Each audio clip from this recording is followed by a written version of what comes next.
I came here several times with my father when I was little, but stopped eating here as often after growing up. I hope the food here will be to your taste. Oh, don't worry. We haven't eaten at a hotel like this in a while. Paimon's getting excited already. In that case, I'll go order for us first. Please wait here a moment.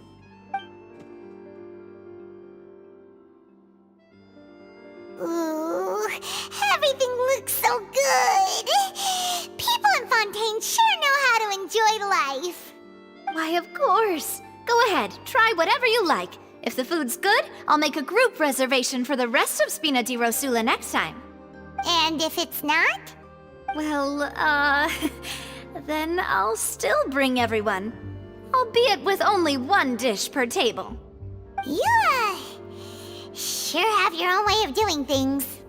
Oh, we called this a farewell meal, but we could also treat it like a victory feast, right? We did just win that case after all. Oh, true. Very true. In that case, boss, we'll have another 2 dishes. Huh? Paimon didn't mean that you had to order even more food.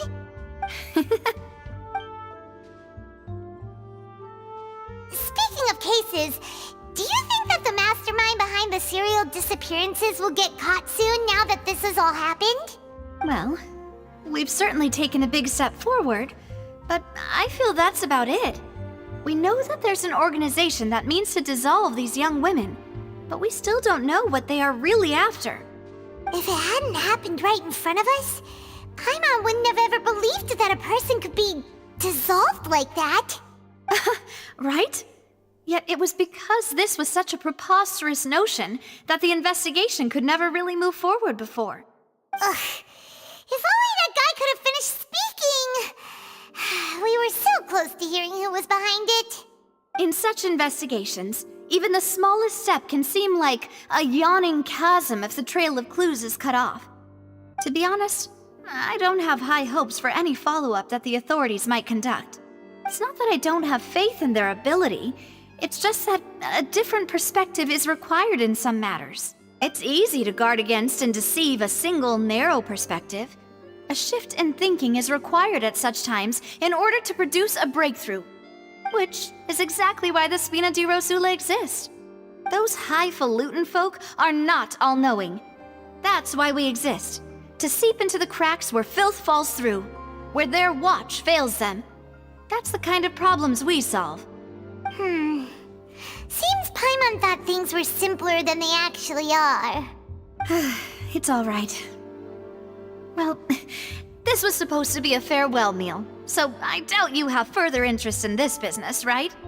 Let's talk about something else. Like, what are your future plans? That's true. We didn't have a chance to speak to her after the trial ended. It didn't really seem like the right time or place to do it anyway. I see.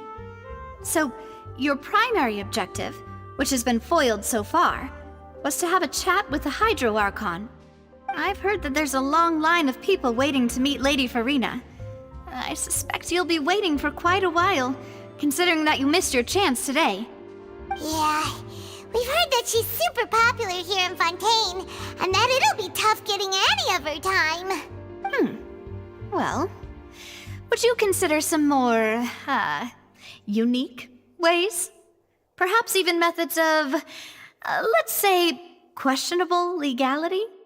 Guess that's Spina di Rosula's boss for you. Chock full of sketchy ideas. Well, what did you have in mind?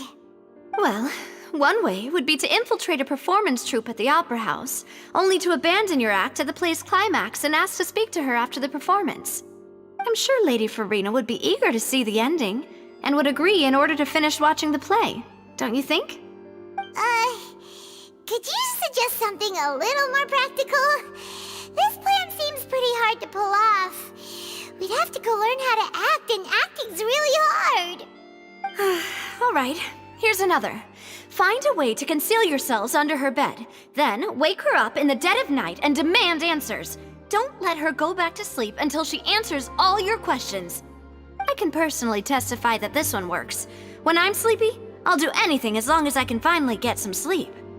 That might work, but that's not really the problem. The problem is we don't want to get ourselves arrested. Valid point. I overlooked that part. I was just thinking about leveraging a person's desire for sleep. All right, no more joking around. Perhaps you could... I don't know. Cut the line when she's on a break. You did defeat her in court, clearing citizens of hers from false accusations. False accusations she had nearly upheld personally. I imagine that she feels quite ashamed about the whole thing. You mean that if we catch her while she's on a break, she might be too embarrassed to refuse? Oh, that does make some sense. Why don't we give it a try after this meal? You know, strike while the iron is hot and all. Huh? Paimon, did you drink my Fanta? Was this your drink? Sorry about that. Paimon wasn't really paying attention and the cup was right next to Paimon.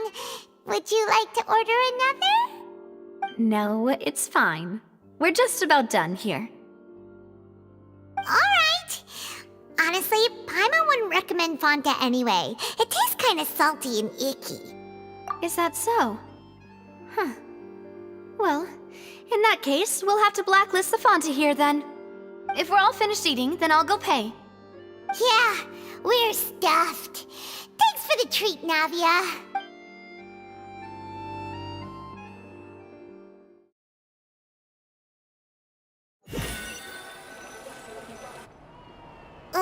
Oh, so full.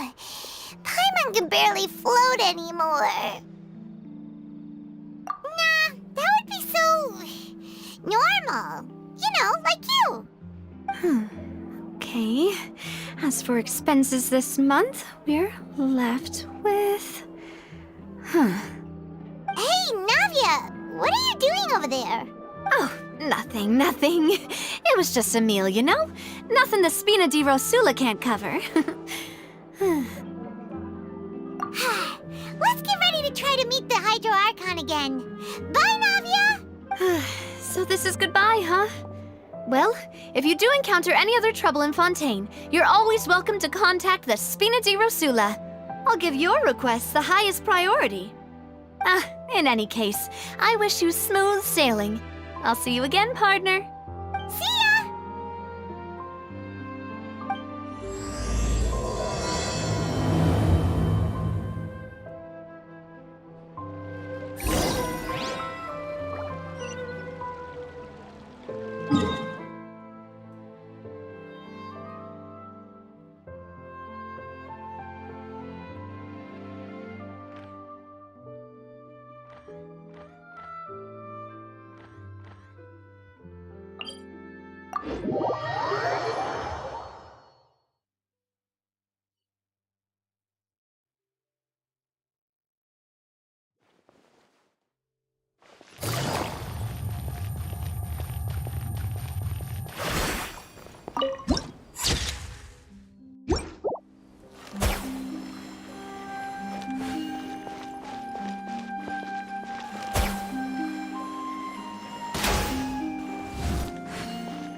People around anymore.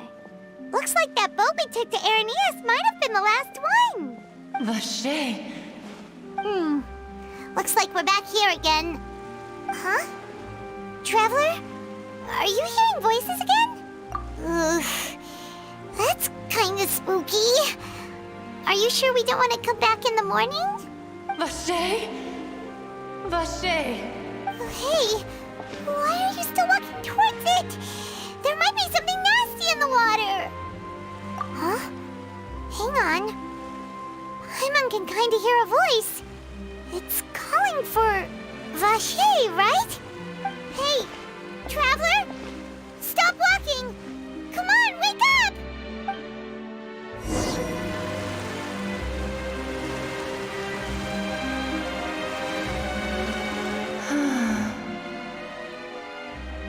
Vache, are you... my dear Vache? No, wait. You seem to be someone else.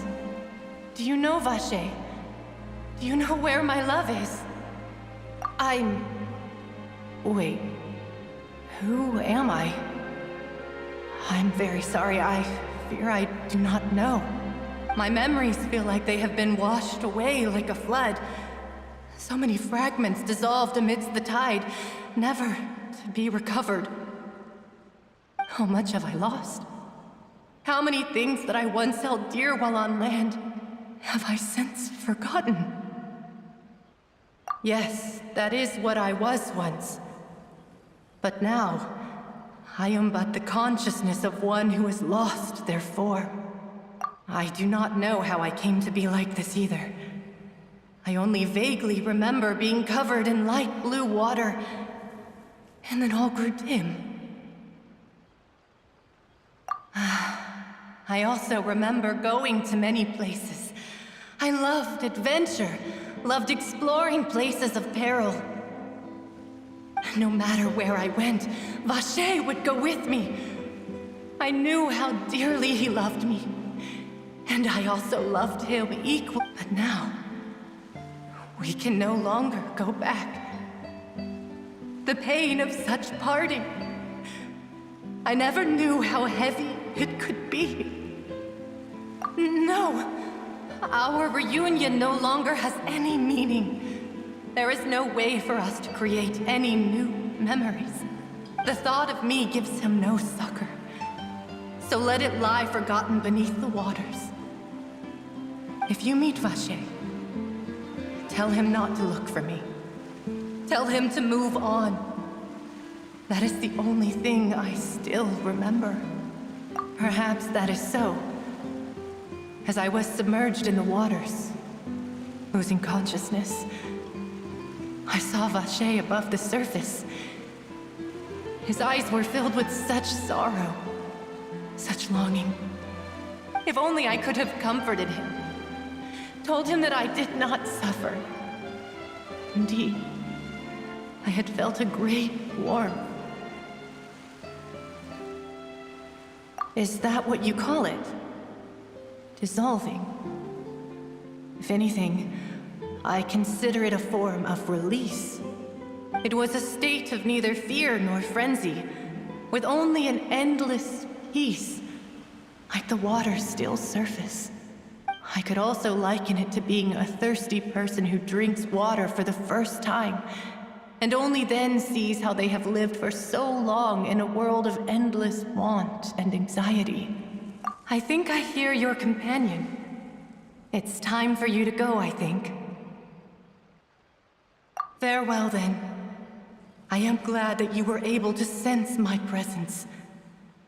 Remember, if you see Vache, tell him not to seek me out any longer.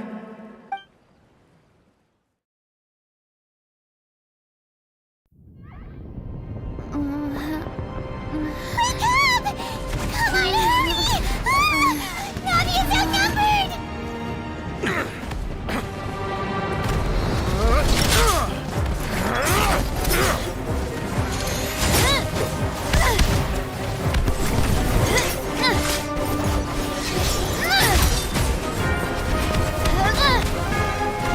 Demoiselle, look out!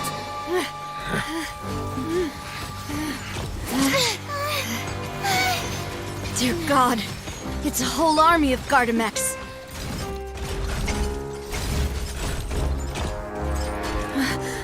Chlorand?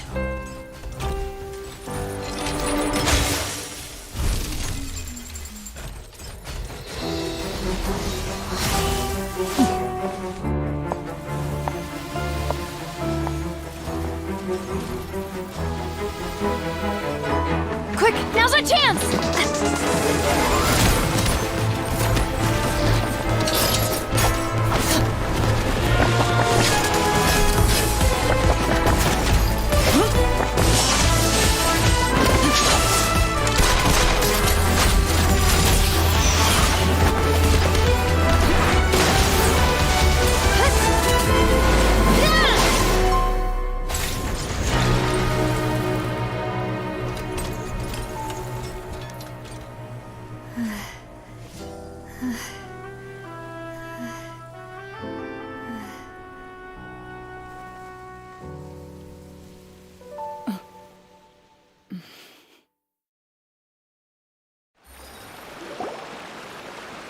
I should thank you for lending us your sword there, Chlorand.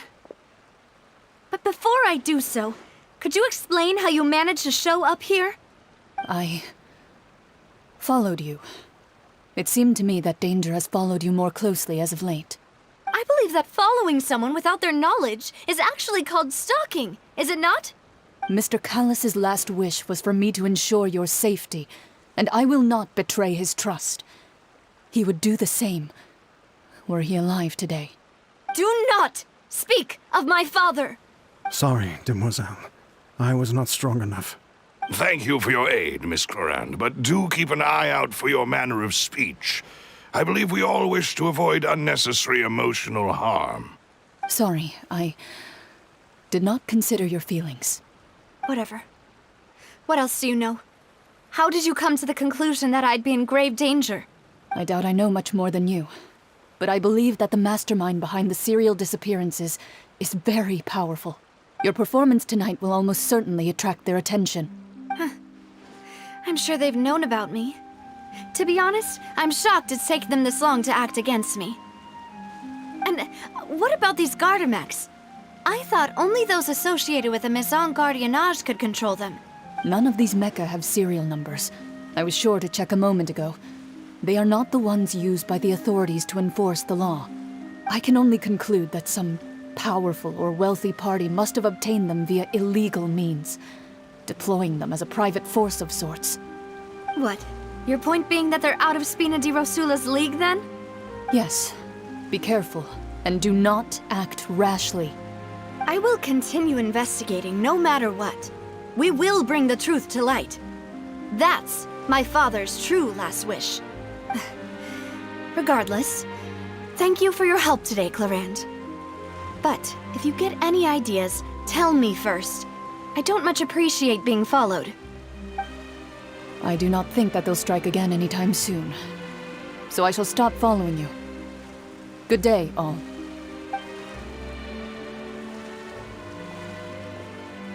Right. I suppose that's the best news we've gotten today. Demoiselle, I believe that Miss Clarand was being sincere with you. If we tried, we could attempt to thaw relations a little. I know, she's...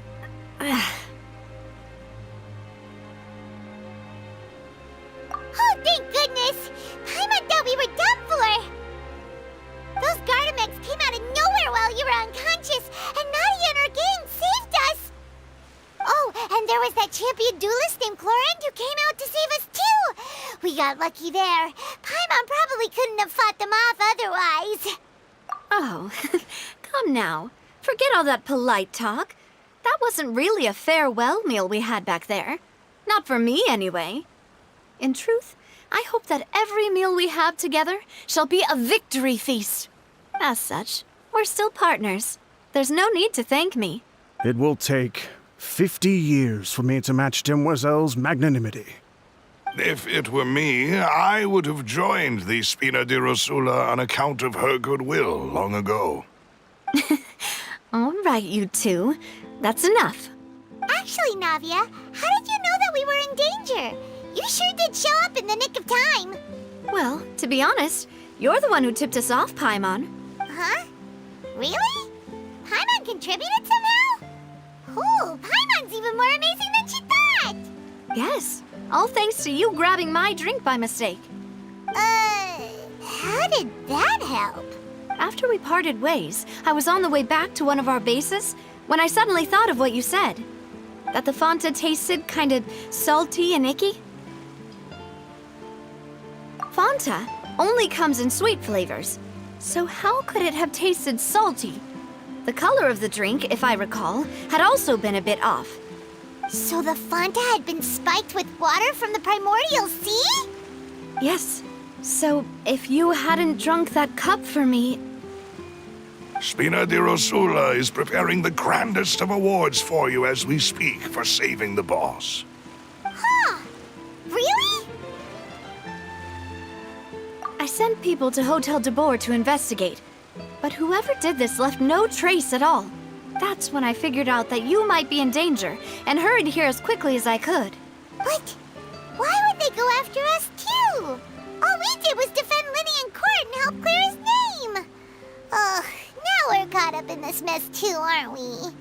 Well, you did foil a plan that they were probably pretty proud of, and almost got their name in the process. Speaking of which, did anything strange happen when you drank the primordial seawater? Well, it can't be coincidence that the traveler fainted just now. She said that she heard that voice calling for Vache again. Oh, and this time Paimon heard it too, but it was real faint. Does this situation have to do with the primordial seawater then? Does that mean the primordial seawater raises someone's sensitivity to hydro when it's used on people who are not from Fontaine? That doesn't sound like too much of a bad thing, to be honest. New intel? While you were out cold? Well, let's hear it, shall we? Oh, that is important. Vache. That name doesn't ring a bell. I suppose he hasn't stepped forward as a witness in court lately. Since he saw that young woman dissolve, he was at least at the crime scene. But he never gave testimony or any information regarding people dissolving in the primordial seawater. Could he have been Threatened? Yes, thank you. This is very important information indeed. We will continue to investigate. Oh, you mean you'll help us investigate? Well, you did say that our farewell meal didn't really count. That means we're still partners, right? And besides, we're in this now whether we like it or not. You're not gonna let those people who targeted us get off the hook so easily, are you, Traveler? Demoiselle, do try not to look quite so pleased. You are the face of Spina di Rosula, after all. You talk too much. Well, in that case, let's head back to one of our bases, shall we? I'll arrange accommodations for you. We also have some plans to go over, and hopefully we can deepen our bonds as partners. But we'll take that one step at a time, I guess. Don't worry, you two. With us around, our base is definitely secure.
It's right up ahead, but let's make sure we weren't followed first.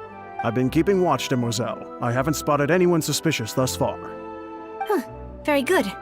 But let's not let our guard down for now. I shall find rooms for our respected guests. Thank you, Malus. Now, let's continue, Traveler.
If you want to outrun the law, you need to know how it works.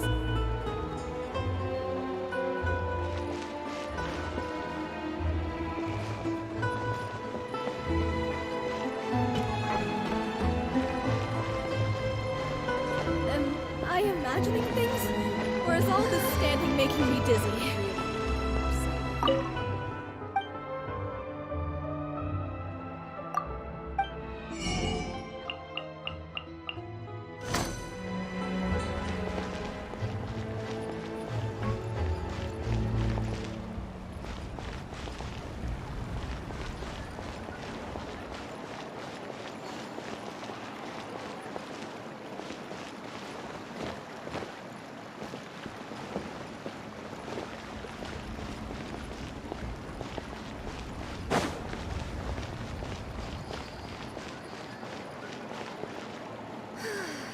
People here really... If there's anything you need, you can always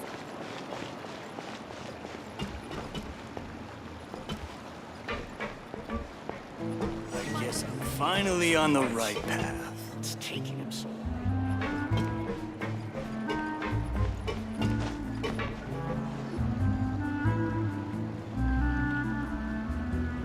So, this is your base?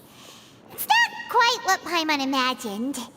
Your accommodations have been arranged. Under the present circumstances, I can confidently say it's the best we have. Well, our funds have been a little tight lately. After all, we don't allow illegal or unethical profiteering. In fact, our funds often come from citizenry who support us. Seems like it's tough times for everyone. But if you have the support of the people, that does sound like it's worth it. To be honest, our financial situation was a lot better back when my father was in charge a few years ago. I'm afraid I'm not quite his equal. Your father... he was the previous boss of Spina di Rosula, right? How did he... Demoiselle, if you'll allow me to explain. No. I'll explain it myself. I suppose I couldn't run from this topic forever. And as partners, this is something I hope they can understand. My father's name is Callus. Yes, the same one they call Callus the Unfaithful. 3 years ago, he was accused of murdering his own friend. But he chose a duel to defend his honor, instead of standing trial. He died in the duelist's ring. Oh no. But I do not believe my father was a murderer. I'm sure he was set up. At the time, I believed that if he only stood trial and was duly investigated, something amiss would crop up and prove his innocence. But strangely, he not only requested the duel himself, but rumor has it that even after being seriously injured, to the point where he could be deemed as having lost the duel, he refused to surrender, determined to die in the arena. 3 years later, I still don't understand why he did that. How could he protect his honor if he's dead? If anything, he gave up his chance to defend himself. The closest piece of info I have is that my father had been investigating the serial disappearances case at the time of his death. Ah, so that's why you're so determined to get to the bottom of that case. That's right. I I've also tried to investigate the murder my father was implicated in, but I haven't found a single new clue in my countless reviews of the investigation records. However, I believe that if the murder case is related to those behind the disappearances, they must know something. I must know what really happened. Was my father coerced? Framed? Even if he really did kill his friend, I must get to the truth. If only he'd been more open with me when he was still alive. He even hid the fact that my mother died due to complications when giving birth to me. And now, here I am investigating his death. You really are a handful, aren't you, Papa? Demoiselle, please, if there is anything I can do, anything at all. I also will never believe that Master Callus murdered anyone. There are none whom I respect more than the two of you, Demoiselle. Master Callus did so much good in life, yet all it took was one murder case for him to be dubbed Callus the Unfaithful. Even our supporters decreased greatly due to that incident, hence our strained finances at present. Wait, if Callus was such a good man, wouldn't people at least be a little suspicious when he was accused? No. Perhaps people just revel in that kind of drama. It's not something exclusive to people from Fontaine, really. Everyone's like that. People love watching the evil turn over a new leaf, but they also enjoy watching good people fall into an abyss from one slip-up just as much. But how could... never mind. If Callus was really falsely accused, we have to find the truth. He didn't deserve to have that happen to him. There is one other thing. Master Callus's opponent in the duel was Ms. Clorand. Oh, her? Well, then, isn't that as good as saying that she was the one who killed him? Yeah, that's not the sort of thing that you can just let go and move on from. Ms. Clorand has always placed great emphasis on the honorable nature of the duel. If her opponent doesn't yield, she will not stop either. She knew Master Callus beforehand and greatly respected him, but seeing how he was resolute in the arena, there was only ever one choice she could have made. It's not that I don't understand her at all, but I just can't deal with this yet. Don't worry, Navia. Paimon knows how you feel. You don't have to force yourself to do that. Afterward, Ms. Clorand told us that at the start of the duel, Master Callus requested that she ensure Demoiselle Navia's safety. Yes, that is our understanding as well. Oh, Papa. What madness drove you to ask the person who killed you to take care of me? All right, anyway, that's the information I wanted to share with you. Even if it did sound like I was just complaining towards the end. Thanks. You two should go and rest. This was quite a day after all. Yeah, Paimon's beat. Please, relax and get some sleep. We will ensure you rest soundly.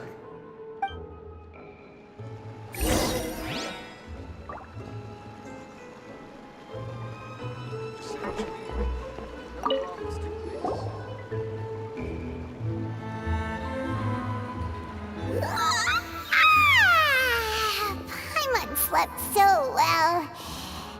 This place feels almost too safe. Huh? Navia? Where did the other two go? I sent them back to Poisson. It's Spina de Rosula's place of origin, and where we have our headquarters. There's not much for them to do here at the moment. Paimon gets the feeling that you're just trying to get them off your back. But never mind that. When did you get back? Were you waiting here the whole time? No, I just returned after going out for a while. I did some investigating yesterday regarding the name Vache. Wait, so you didn't sleep at all?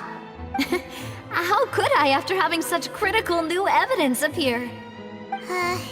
Guess Paimon wasn't speaking for everyone just now, huh?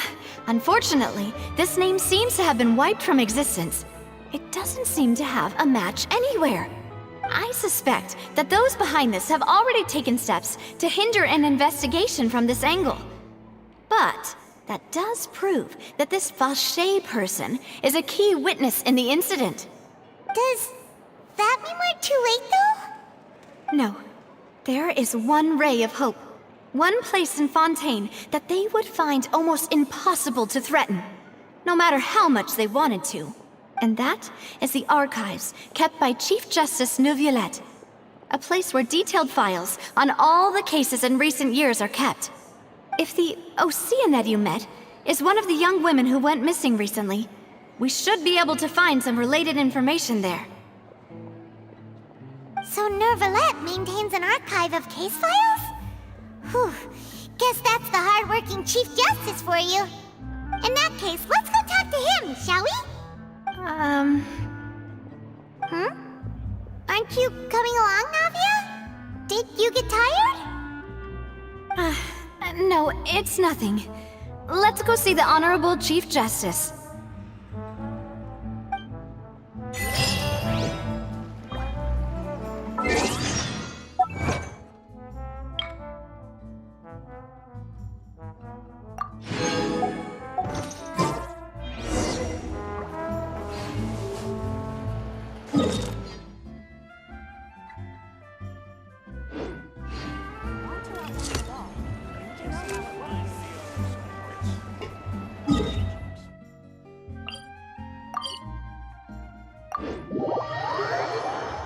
The palais is right up ahead. Come on.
Please state your business here. The Chief Justice is presently occupied with official matters. This place does look pretty heavily guarded. Guess that proves that Neuvillette's files are really secure. Hey, don't you recognize us? Huh? Who are you?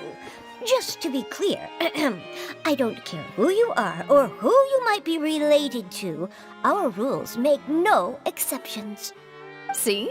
They've got great discipline, too. Yep. Paimon can tell. If you're here just to crack jokes, I can point you towards the exit. Unlike some, we're busy, so please leave if you don't have a reason to be here. No. What I meant to say is, shouldn't you remember us from a few days ago? We were at the trial of the great magician Linny. Oh, yes, I remember. I read about it in the Steambird. You must be Linny's attorneys. It's all coming back to me now. We're here today to report and archive some information on a follow-up case. Is that even a thing? Of course. Don't worry. We're here on official business. You can trust us. All right then, I'll let you through. The Chief Justice is just inside. Thanks so much.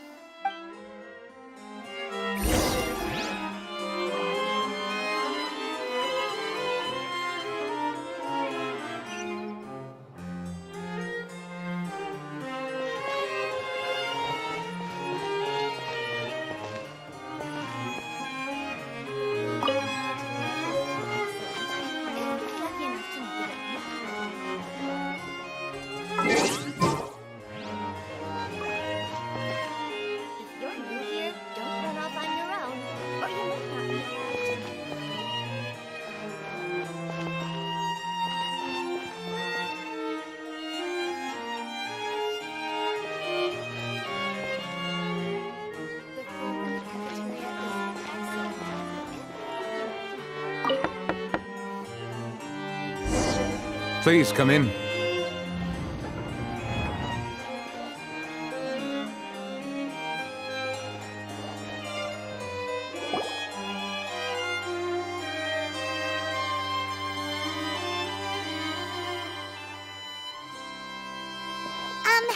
Sorry to barge in, Monsieur Nervalet. We only lied to get in because we didn't know any other way. It's all right. Please let me know how I may be of assistance to you. So you're not mad at us? We're looking for a man called Vache. He may have been an eyewitness in the serial disappearances case. If we can find him, we may be able to unearth some key information on the case. Ah, I see. In that case, please wait here a moment while I browse through the files.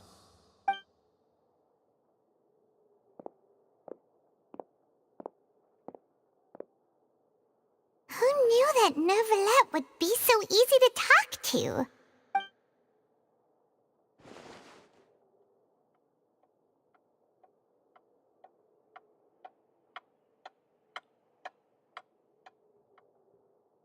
Unfortunately, I'm quite certain that no one by the name of Vache has been involved in any case, criminal or civil, in the past several years. There are no records of him either in the files or in my memory. Traveler, what if it was really just a dream? Is that so? All right then. Thank you so much, Monsieur Neuvillette. We'll take our leave now. Ahem.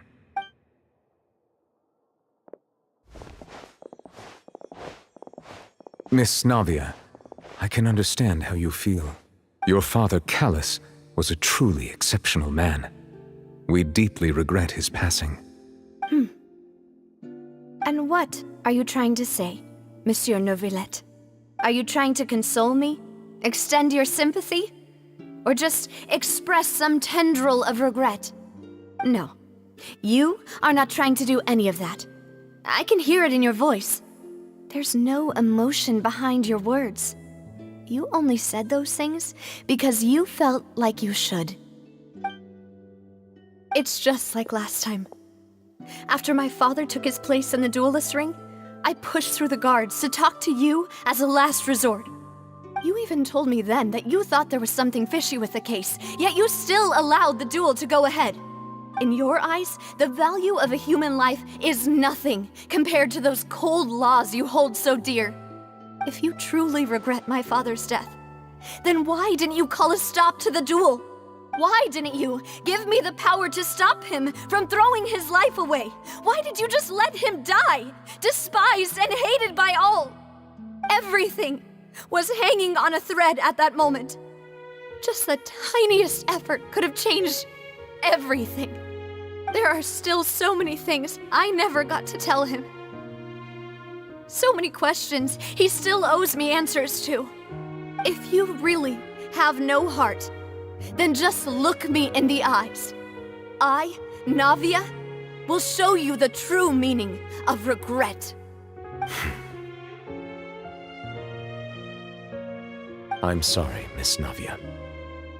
You and my father are truly alike. You keep all kinds of things in your heart and never say a word to anyone. It's not so much that you can't feel, but that you would never express anything. Oh well. In any case, everyone already knows full well the apathy of the Chief Justice. My apologies for taking my emotions out on you, Monsieur Chief Justice. Let's go, Traveler and Paimon.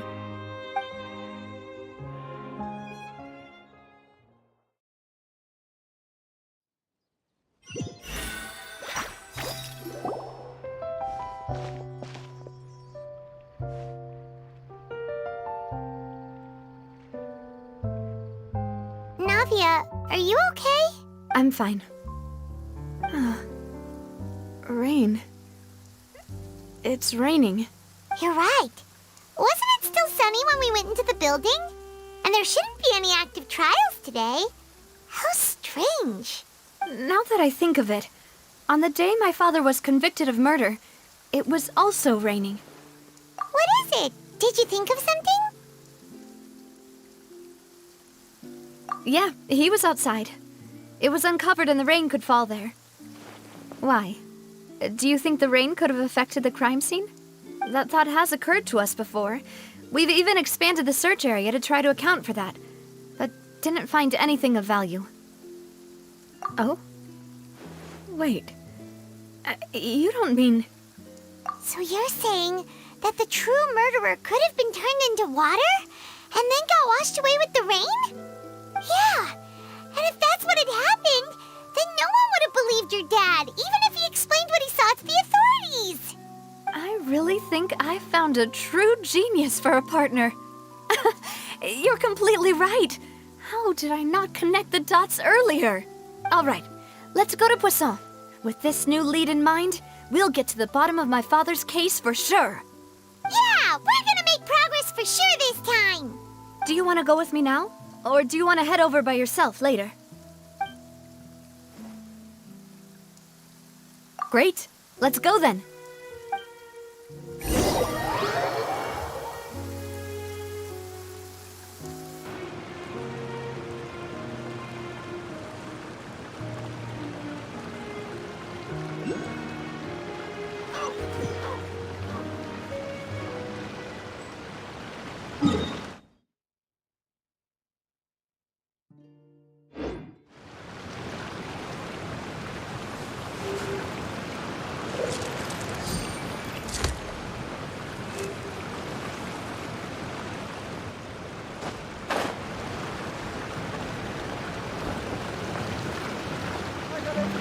You could want. What can I get you?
There's no need to be so surprised.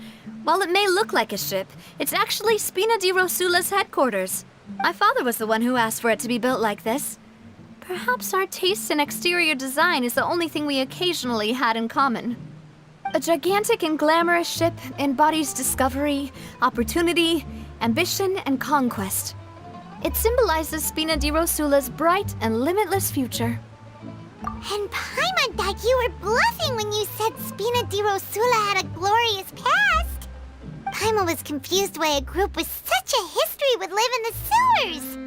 But now that Paimon has seen this ship for herself, she's been convinced. Well, Poisson is where Spina di Rosula began, after all. It's our main base, our home.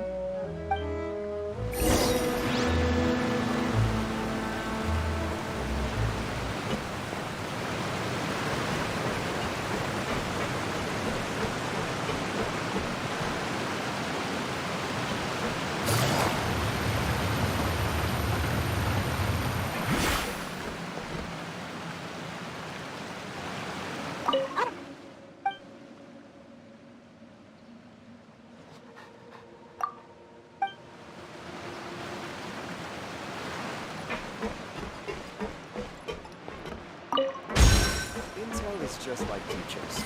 gotta invest a lot before we can start earning.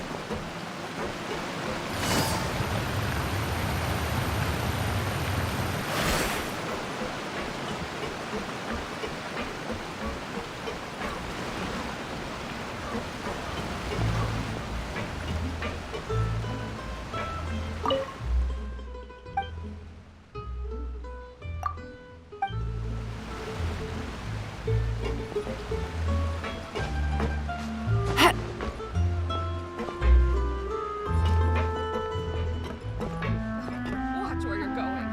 If you get hit by my wrench, it's your own dog.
We're back! Apologies for the wait, demoiselle, and our most important partners. You said before that you still had some business at the court. What brings you back to Poisson so quickly? About that. It's because my partner here reminded me of something really important. You see, what if my father's case had something to do with water from the primordial sea? You still remember, right, Malus? On that night, it was raining? Yes, the case was quite similar to that of Mr. Linney's. Both were what you'd call impossible murders. Could you tell us a bit more about what happened before? Yeah, of course. Many years ago, something called synth began to gain popularity in Poisson. At a glance, it was a kind of drink that could excite your mood and produce many pleasant hallucinations. Wait! Didn't that guard guy who turned into water also mention that the primordial water could be used to produce some kind of potion? Yes, he did. Considering what we know now, it's almost certain that synth is created using water from the primordial sea. If you drink synth for an extended amount of time, you'll suffer many side effects, such as losing the ability to focus or control your emotions.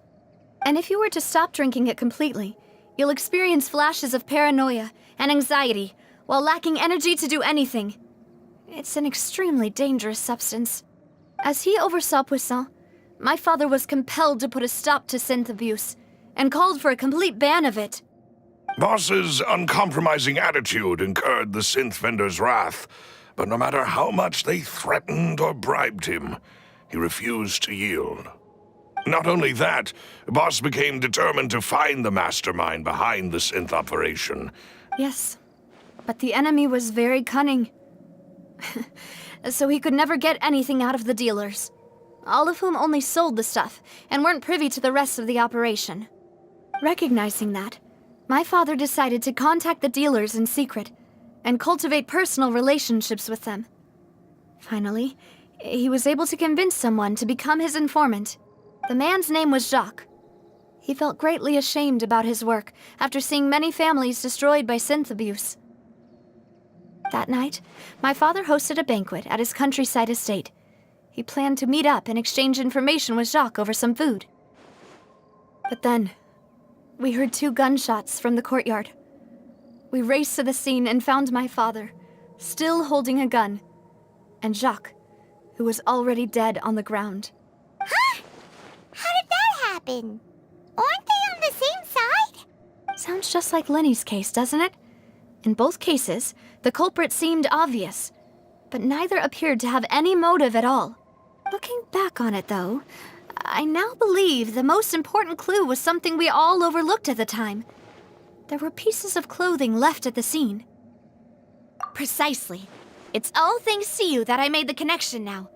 Back then, we all just thought they were some costumes that Jacques used to disguise himself at the banquet. But, considering it now, it's almost certain that they belong to a third person at the scene. With one extra person, we'll also need to reconsider why the 2 shots were fired. You're right. We still don't know what happened. But my intuition tells me that we're on the right track to figuring it all out. I'm finally headed towards the truth. Jacques was an empathetic man who was infinitely remorseful for his past actions. It's unlikely that he turned on Boss with 0 warning.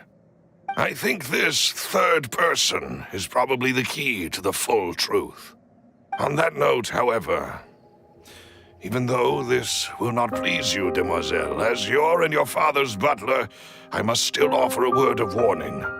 Our opponent is insidious and cruel. They are extremely difficult to deal with, and Boss has already lost his life trying to bring them to justice.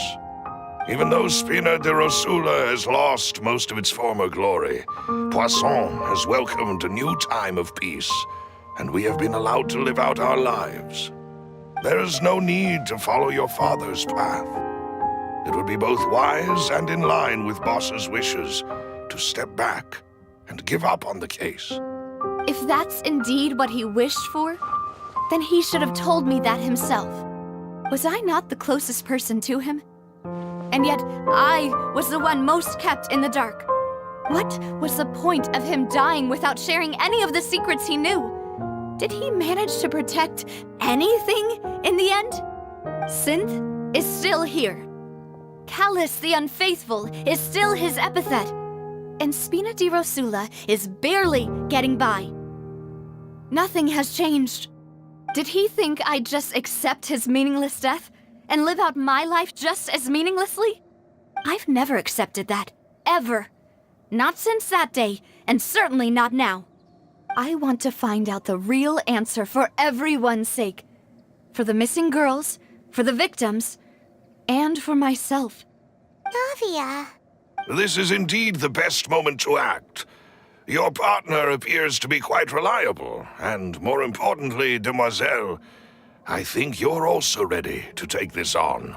So you do know something else, Malouse? Yes, I do. In fact, even before that banquet, Boss already knew of the connection between Synth and the serial disappearances case. But what drove all the tensions to the boiling point was the revelation that you, demoiselle, had been selected as the next target to disappear. What? Boss also didn't tell you that he had been diagnosed with a rare illness. The doctors told him that he had no more than 5 years left to live. And the serial disappearances case caused him great anxiety.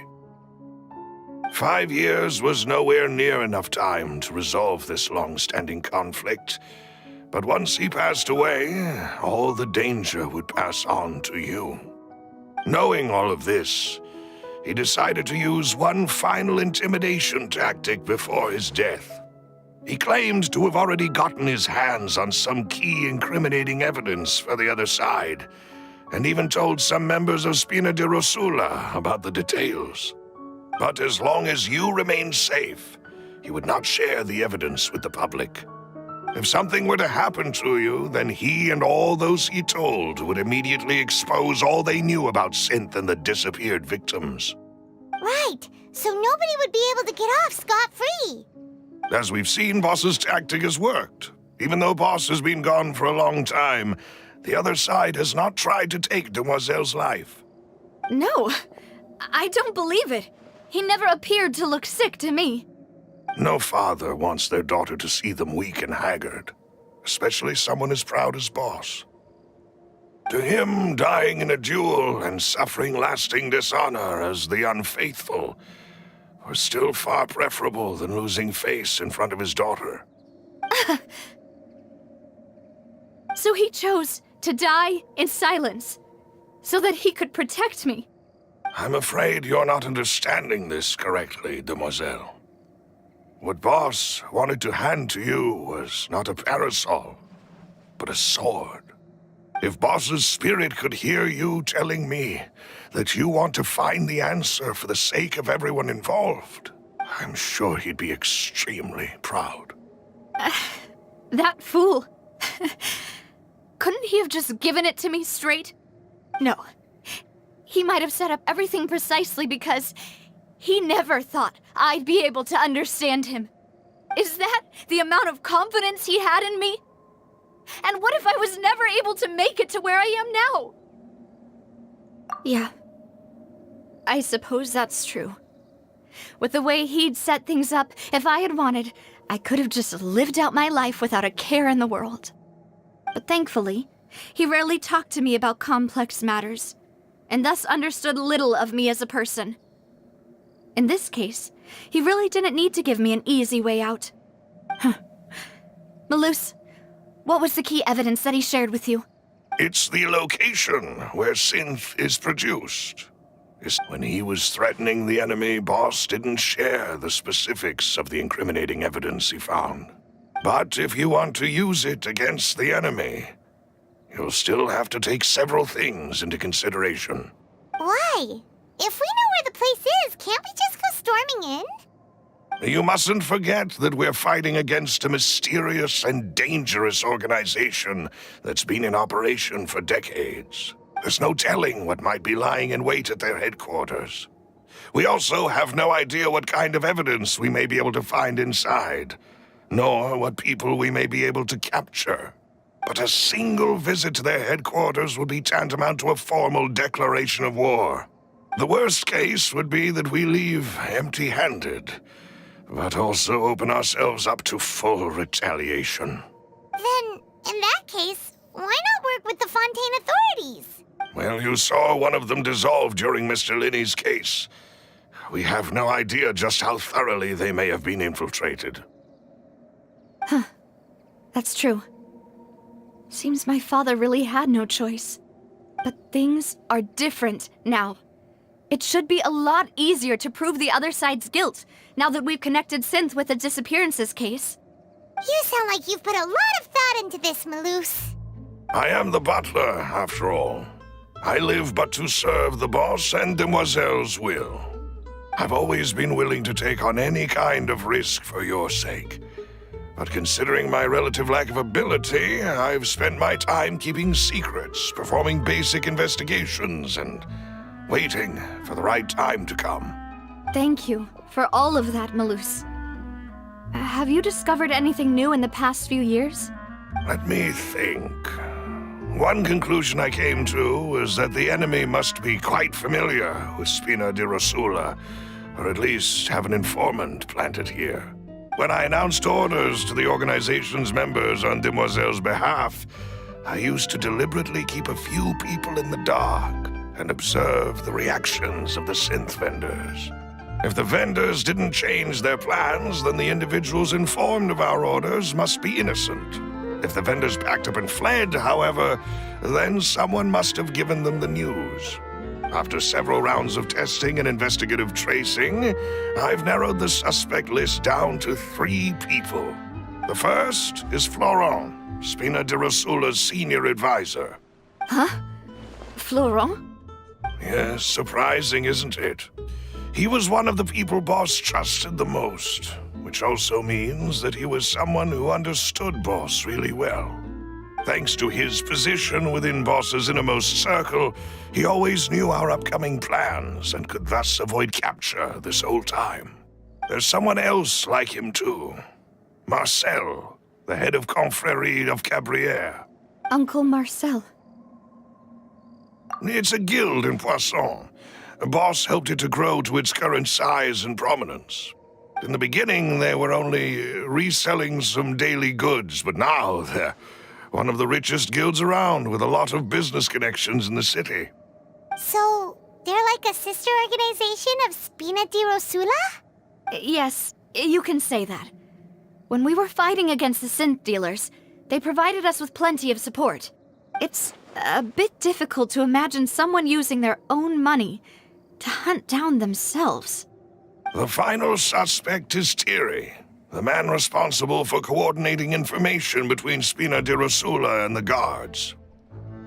Although the guards mostly leave us to our own devices, there are still many activities we have to report to the local authorities. Since Thierry is always in the know about our current activities, he could theoretically always plan one step ahead. I see. These are all people who I communicate with quite regularly. To think that the enemy we've been fighting against has been right next to me all along, among those I trust the most. If you want to investigate them, please take every precaution to not alert the quarry. Judging from our experience, the enemy is extremely cautious. Of course. And thank you, Malus. You've provided us with a lot of great information. You're too kind, my lady. I'm just doing my duty. And before I forget, proving Boss's innocence would also mean clearing him of blame in Jacques' death. After that incident, Jacques' wife and daughter were taken into the Spina's care. They still live in Poisson today. If it might help, you could also pay them a visit. I can make the necessary arrangements. Oh, thank you so much, Malus. You really are the best. A new case awaits, my dear partner. I hope we can work together to uncover the truth and end this case once and for all.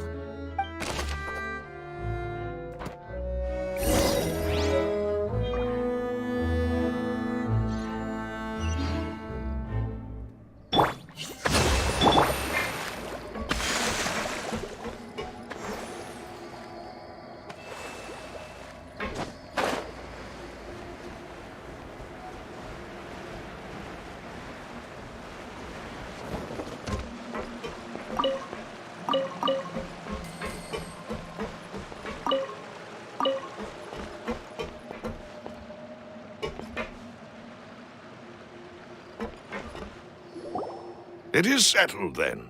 Please excuse me, and enjoy your conversation at your leisure. Thank you for arranging everything for us, Malus. Excuse me, miss. Do you need anything from us? Oh, Hey, Navia's all quiet. This isn't like her at all. I'm sorry that I only came to visit after all this time. After what happened, I didn't know how I was supposed to face the two of you.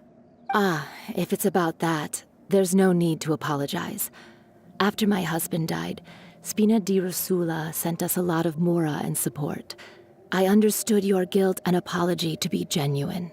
But aren't all of those things nothing compared to the loss of Jacques? I can understand the kind of pain that comes with losing a father so needlessly. You don't understand at all. I didn't know how to face you, because I didn't know what I could possibly bring as a consolation gift. I know only the full truth could bring closure to you, and to all of us. I'm sorry. I appreciate the sentiment, but you don't have to carry all that guilt. On the matter regarding my husband, my daughter and I have more or less found our answer already.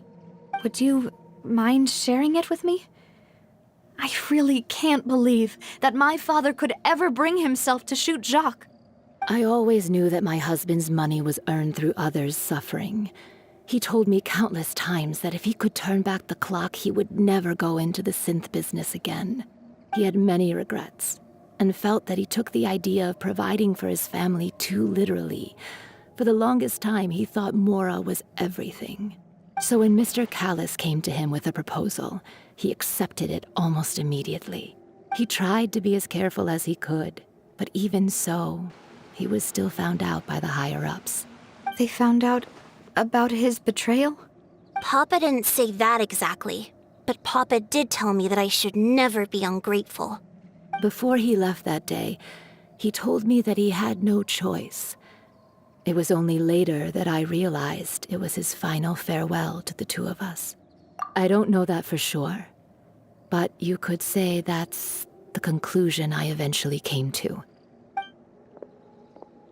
Which is why I'm the one who should feel guilty. Callis had always taken great care of us, both when he was still alive and after he passed away. Even if he fired the shot that killed my husband, it was likely in self-defense. It is impossible for me to hate him for what— But Mama, why is Papa still the bad guy if he did the right thing? Papa always wanted to be a good man, so why did he have to do a bad thing in the end? Well, things aren't always as they seem. You still feel like your papa was a good man, right? Yeah, Papa was a really good man. The best in the whole world. Then you should hold on to that. If a good man had to do a bad thing, then he must have had his reasons. Regardless of whether he left you a parasol or a sword. He must have done so to give you a better life. Oh.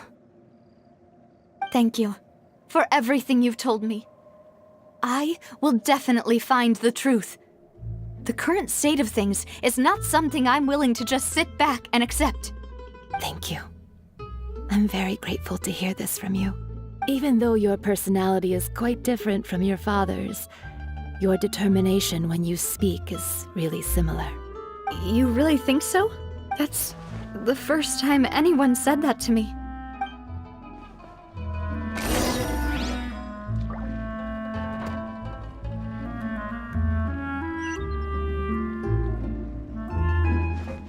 Are you okay, Navia? I'm fine. Don't worry. Let's investigate the 3 suspects next. Florence should be nearby, and we should be able to find Thierry and Uncle Marcel in the city. I'll get myself together on the way, so please don't worry.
Greetings, boss.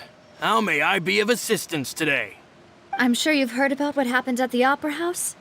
Someone got turned into water right in front of us. Yeah, I've heard. With something that dramatic, I'm sure journalists will milk it for all it's worth. And it'll be all the talk for the next several weeks. It also reminded me, on the day that the incident happened with my father, it was raining outside, and we found some clothes left at the scene. After my partner here put the dots together for me, I feel like we should try to reopen his case. Can you do me a favor and try to recall what happened that night? Let me think. Mr. Callus was feeling pretty upbeat that day. So he was drinking and bantering away with us after that, he told us that he wanted to go get some fresh air. So we let him go without thinking much of it. Who knew that we would hear 2 gunshots ring out right after? My first reaction was that Mr. Callus's life was in danger. So I grabbed my holster and made a mad dash toward the scene. But when I got there, it was already too late.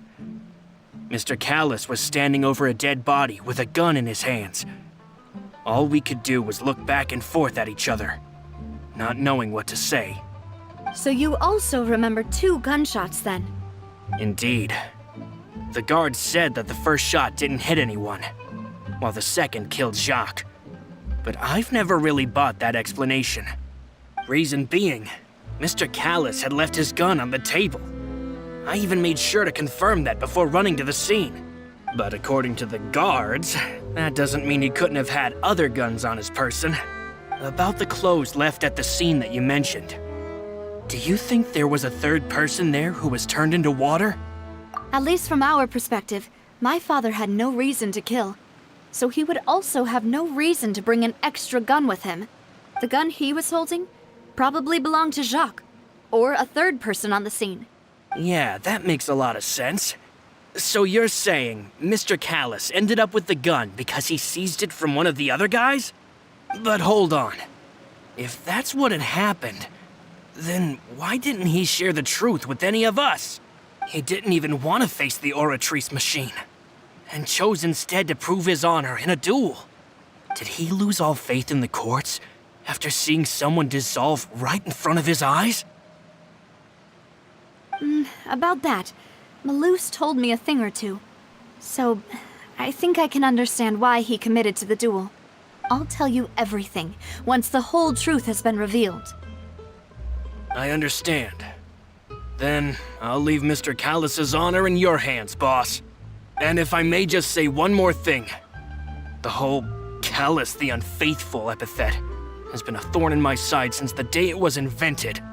Many people have laughed at me for still calling him Mr. Callus, even after so many years have passed. But it was Mr. Callus's trust that allowed me to rise through the ranks of Spina di Rosula and live the life I lead today.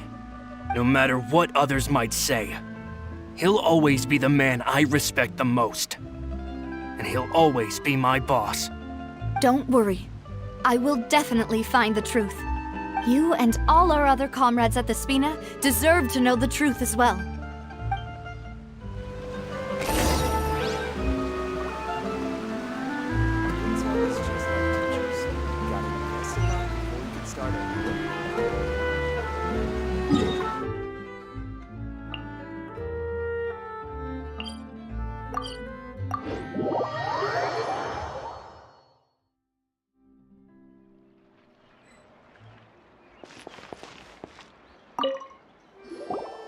Hey, Thierry, it's me.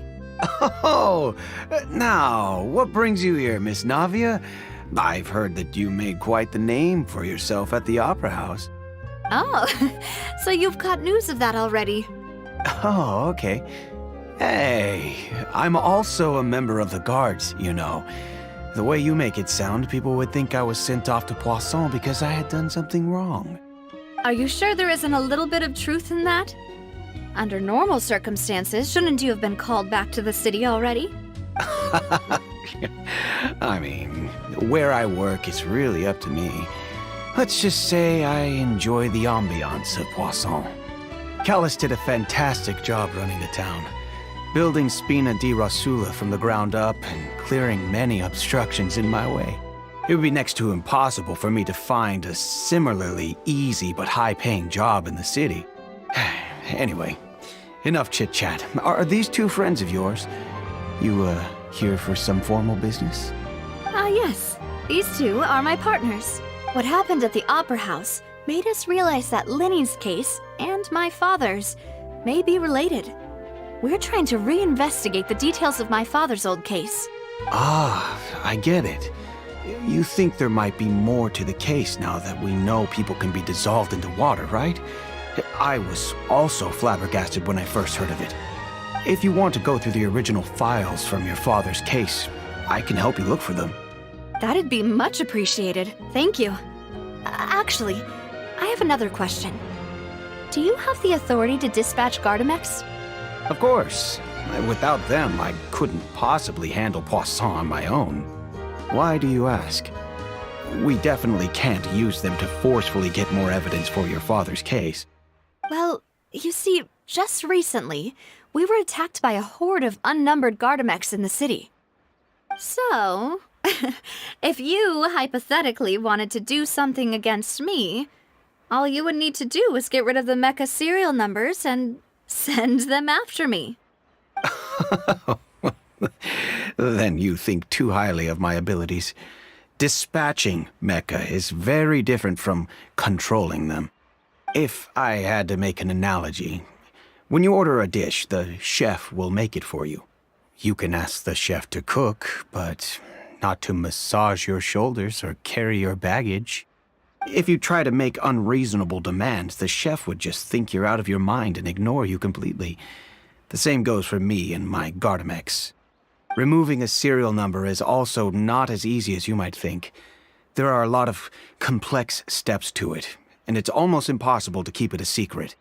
So I can promise you, those mecha were definitely private units.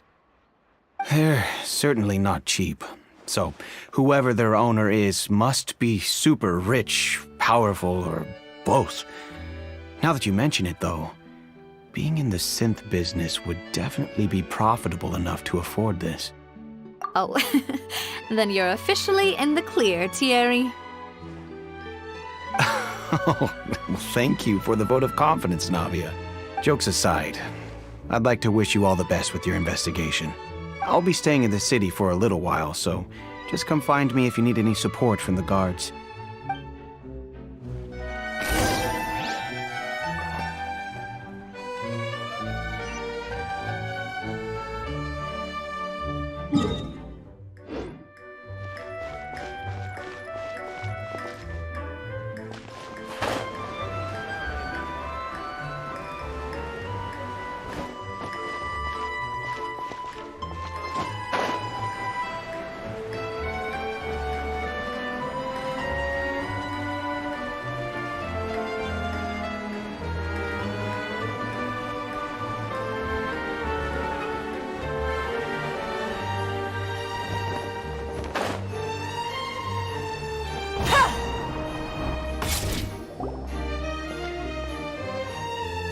Hello. How may I help you? I'm here to see Marcel. Could you please let him know? You can just say Navia's looking for him. Sure. I will let him know right away.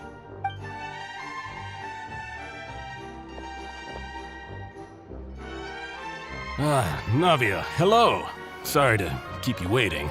I'm not as young as I used to be, so my legs are giving out a bit. Oh, it's all right, Uncle Marcel. There's no need to stress. I just wanted to talk to you briefly about what happened in the Opera House. I'm sure you saw everything too, right? Yes, I've never seen anything so strange. Oh, you were at the Opera House too?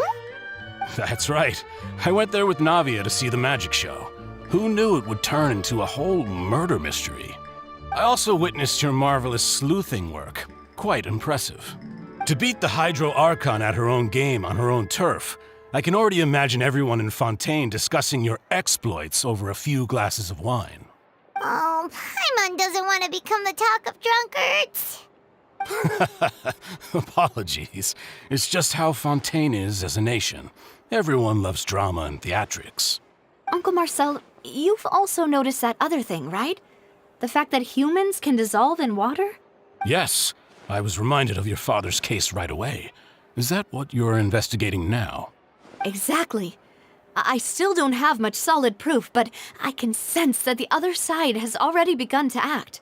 Oh, and what makes you say that? We were attacked on Araneus by some unnumbered Gardamex. And there was also an attempt to get me to drink water from the primordial sea. If not for the vigilance of my partner, I probably wouldn't even be here talking to you right now. Oh, you're giving us too much credit. Wasn't it you who protected us? Alas, it seems things are heating up again. The peace that Callus sought so dearly will soon become a thing of the past. But rest assured, Navia, Poisson will always remain a safe haven for you. If you're scared, you can always return there. If anyone dares to lay their hands on you there, the Confrérie of Cabrières will use its funds to the last Mora to bring them to justice. Thank you, Uncle Marcel. But I don't intend to go into hiding. I'm going to strike while the iron's hot. Do you have any new thoughts on my father's case? About that. Sorry, my age is catching up with me, so it'll take me a while to recall my memory. The Confrérie was responsible for that banquet, so I was out and about the whole time making sure things were running smoothly. I didn't even have the time to drink with the guests. Then I heard the sound of a gunshot, and the rest was history. Oh, it's okay.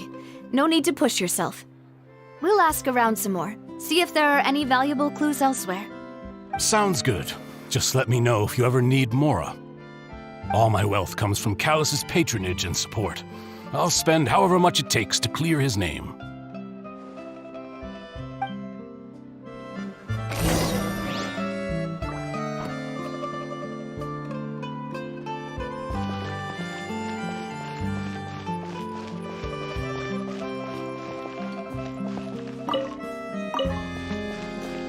Skilled at something.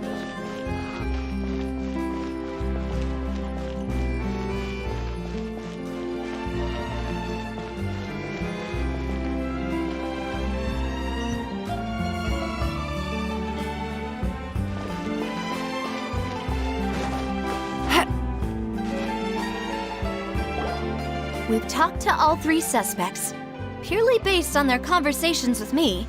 None of them sounded particularly suspicious. I suppose that's to be expected, though. If a single conversation's all that's needed to find them out, then my father wouldn't have needed to investigate the case for so many years. Anyway, even though we didn't make a breakthrough, let's still compile what we were able to find. But where should we start? Ah, you're right! Flora mentioned that Callus probably only ended up with the gun because of circumstance. According to Jacques' family members, he already told them that he had been discovered, and that he had no choice before he left home that day. If I had to guess, he probably received an order from the synth boss to kill my father. Had he refused, he and his family's lives would have been forfeit. So, Jacques fired the first shot? Oh? And why is that? Ooh, that's a good point. Jacques probably already knew that he was just being used as a tool for murder. And once he had completed his mission, he'd be of no more use to his boss. So, what would make more sense from his perspective would be to turn his back on the order and seek protection from my father. Makes sense. But without evidence, that's still just a theory. Besides Jacques, the attack from the Gardamex has been bothering me quite a bit as well. It's obvious that our enemy has become more antsy after the secret of the primordial seawater was revealed. Do you think he knew, even then, that we'd follow this lead to the end? Given everything that's happened since, it's quite possible. But who among the three suspects would have the ability to control privately owned Gardamex?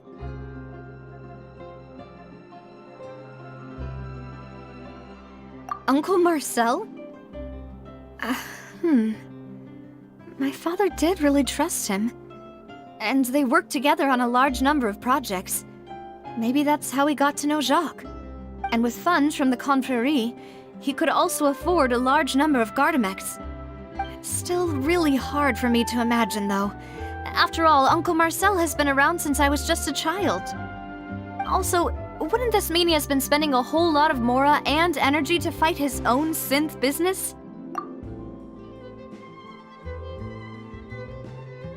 Thierry, you say?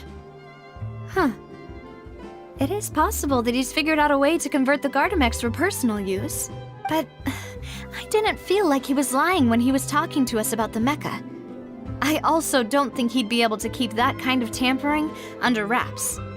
Yeah, had he actually tampered with the mecha, we'd be able to prove it with a simple check of the guard's inventory. If the mecha were taken from the guards, it should be pretty easy to find out when and how that happened. Florent? It is true that he was closest to my father, and thus had the best chance of learning about his dealings with Jacques. But as Spina di Rosula's advisor, his work mostly deals with personnel and security, so he shouldn't have much means when it comes to finances. So you're saying he's too broke to afford a mecha army? Exactly. He can't. And even if he could, I don't think he would be able to dispatch a whole group so quickly. Who could it be?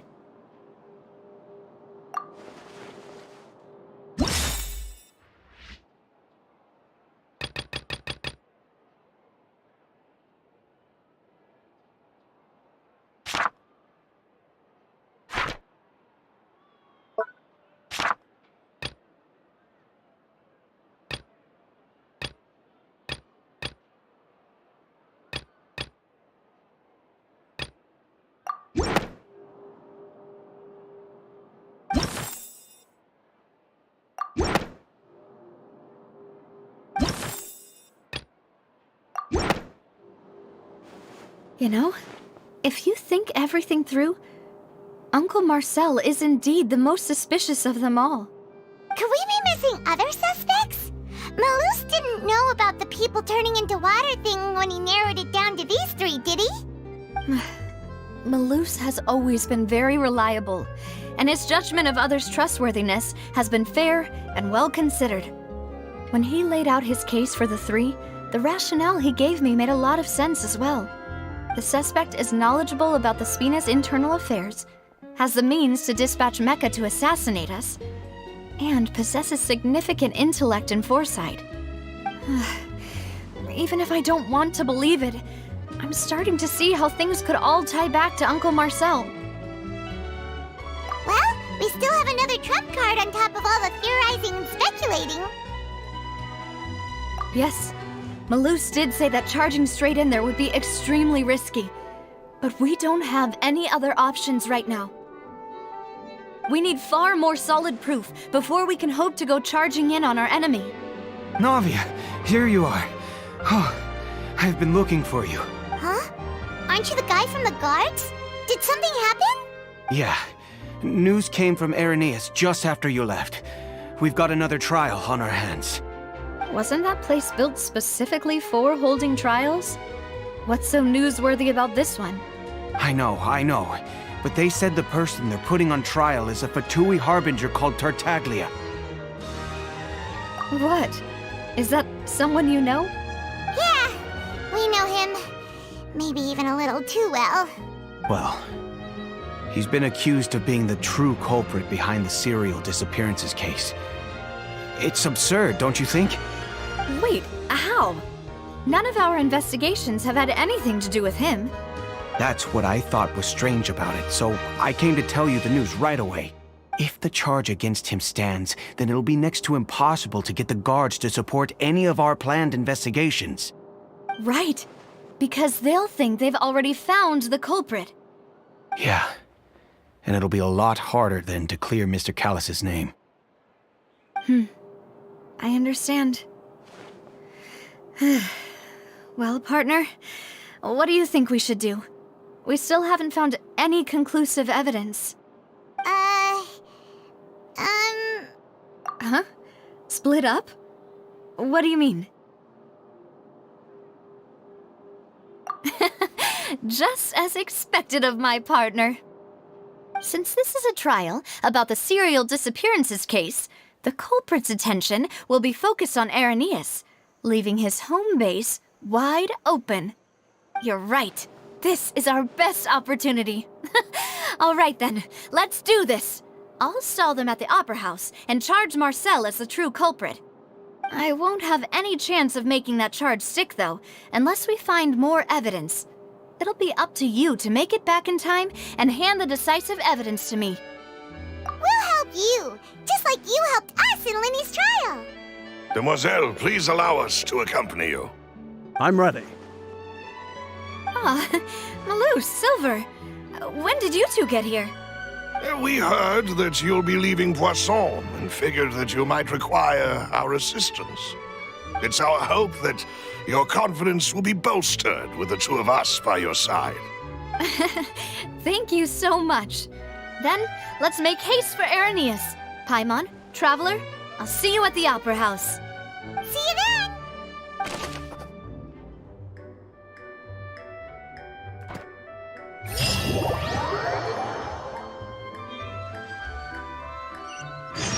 Now that Navia has set out for Irenaeus, we should also get going. The location has already been marked on the map, so let's head over.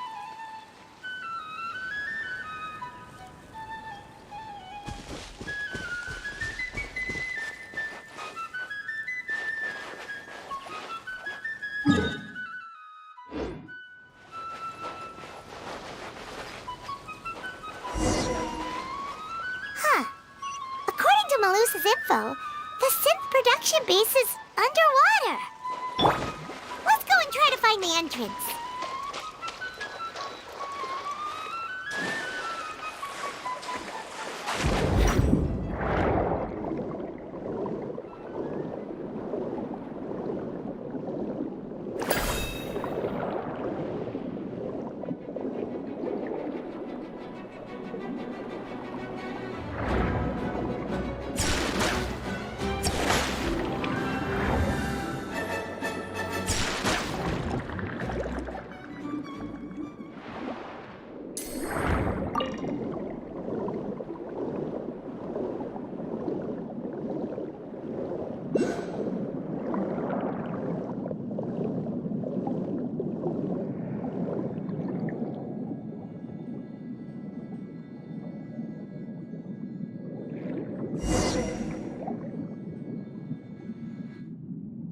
Finally found it!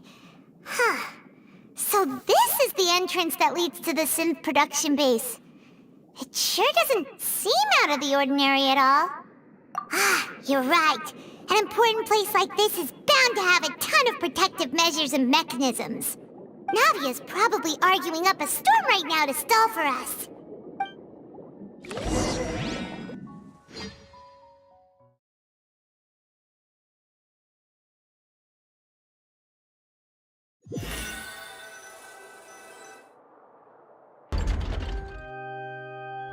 It would appear that I must repeat my question again, Mr. Tartaglia.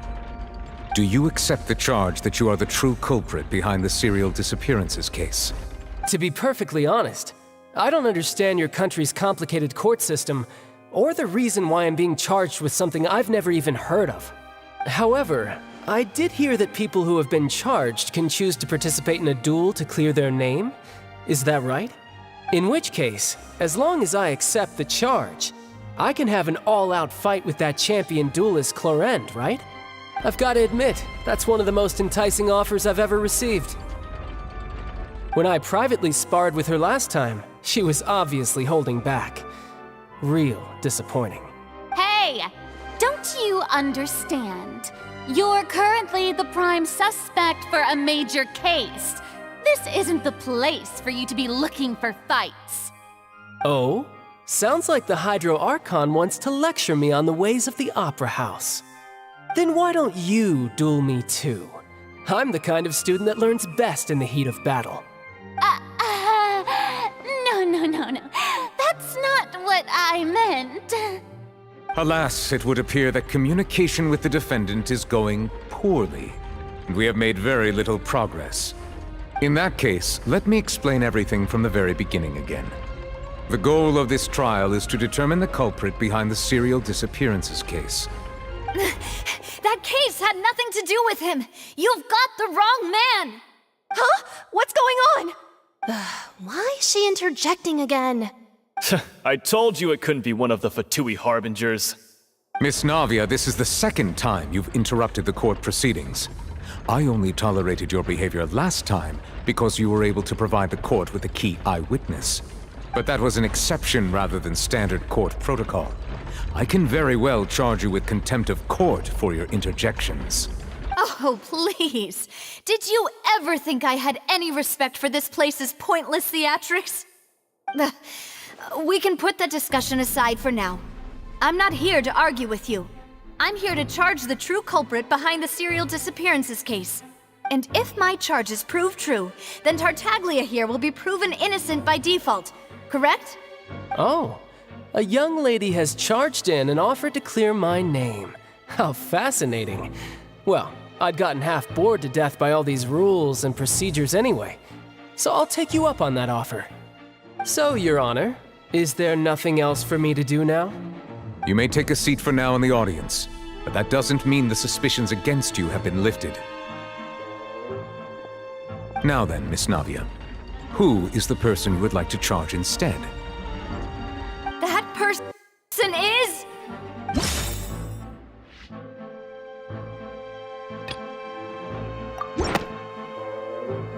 Marcel, the head of Confrérie of Cabrières! Huh? What confrérie? Never heard of them in my life. I've heard of them, but weren't they Spina di Rosula's sister organization? Oh, is this going to be a friends to enemies type situation? Please let me remind you, Miss Navia, that charging someone is an incredibly serious matter. Committing to the charge also means taking on the legal responsibilities associated with it. And if the charge fails, depending on the circumstances, you may also be charged with the crime of making a false accusation. Yes, I do. In that case, I declare the charge to be valid. Miss Navia and attorneys, please take your places on the court. Members of the guards, please contact Mr. Marcel right away so that he may stand trial.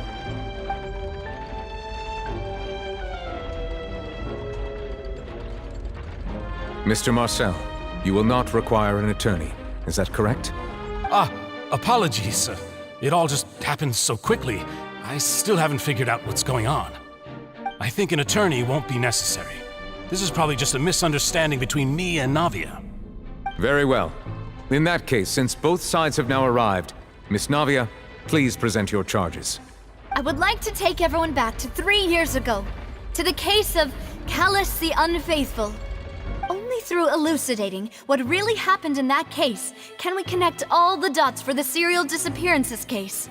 Navia, do you really think that I was the one who killed your father? Come on, why would I do that? Callus was my benefactor, and remember both you and I only ran to the scene when we heard the sound of a gun. If that's enough to make me a suspect, wouldn't that make everyone at that banquet a suspect as well? I think there's no point in getting into the specifics right now. The audience doesn't even have the big picture yet. Even I'm struggling to remember some details of that case. Exactly correct, Your Honor. I must refresh everyone's memory about that case before I can explain my charge and reasoning. I see. In which case, I will recount the findings about that case as originally recorded by Maison Gardiennage.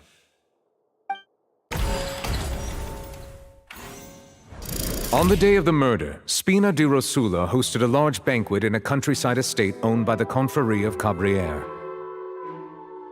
During the banquet, all attending guests heard 2 gunshots from the courtyard. When the guests arrived at the scene, they found the primary suspect, Callus, holding a gun, while his acquaintance, Jacques, lay dead from a gunshot wound. The guards' investigation did not recover any other firearms from the scene. As a result, they concluded that the suspect's first shot must have missed, while the second must have taken Jacques' life. The suspect did not dispute this conclusion, and also declined to defend himself in court. Instead, he chose to prove his innocence through a duel. Callus was defeated by champion duelist Clarand in the ensuing duel, and soon succumbed to the injuries. These are the known facts about the case. The one with the motive to kill was Jacques, not my father. And even so, Jacques still had no reason to pull the trigger. In truth, the third person shot Jacques first, and was shot in turn by my father when my father seized the gun from him. After that, the true culprit turned the third person into water, erasing all traces of him from the scene. Thank you for the summary, Your Honor. Of course, the guard's conclusion appeared quite sensible to us at the time. However, we should revisit the case now that we've gained new information about the abilities of water from the primordial sea.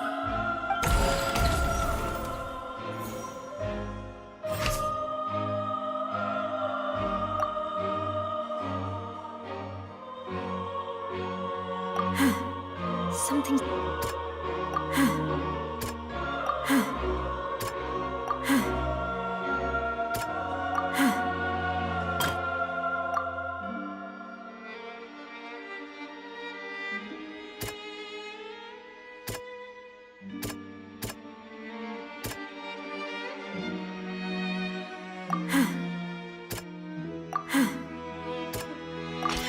The testimony of the victim's family confirms that Jacques had thoughts of assassinating Callus when he set out for the banquet. However, in the end, he reconsidered and instead shared everything with Callus, hoping to seek the latter's protection. Unfortunately for Jacques, the true culprit had already considered this possibility and had sent out another assassin.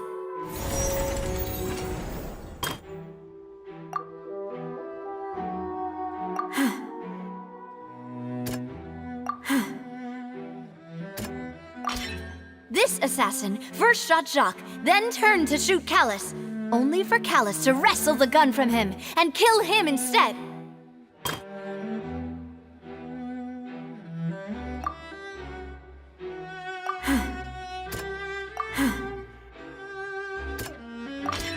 A pile of clothing was found at the scene. The guards once believed they were used by Jacques as a costume to disguise himself. But now, it is clear that the clothes were proof that there was a third person at the scene, and that they were turned into water after committing the murder. Since it was raining that day, the culprit was confident that they could use the rain to wash away all traces of their dissolved accomplice. Realizing this, the true culprit caused the hired assassin to dissolve into water, leading everyone to believe Callus was responsible for Jacques' murder. This is the true version of events.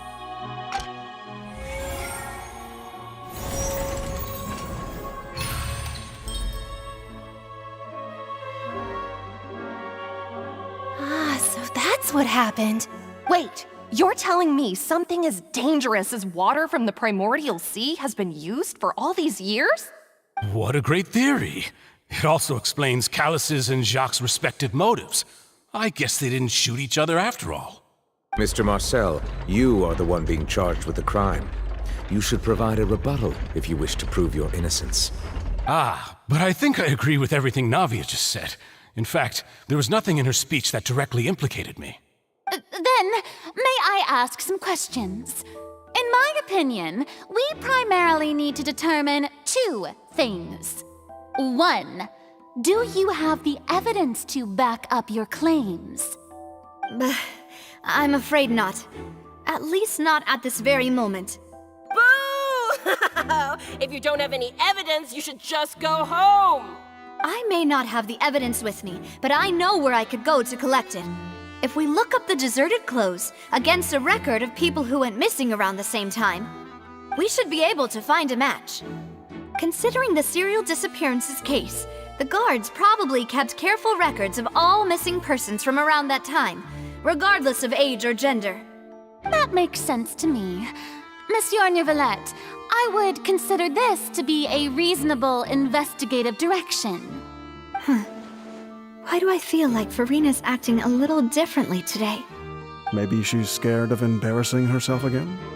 Alternatively, she's become more diligent after charging an innocent citizen in the last trial. My second question has to do with the ensuing duel. If the truth is indeed as you described, then why didn't Mr. Callus explain himself in court? If he had testified that a person had been dissolved, he could have at least mounted a defense. I've thought about this too, and the answer is actually pretty simple. He felt there were things that were more important to him. The dissolving power of water from the primordial sea is an important secret for the true culprit of the serial disappearances case. My father could have exposed it for all to see, but he chose to take it to the grave. At that time, Spina di Rosula was in dire straits, and his reputation had already been shattered.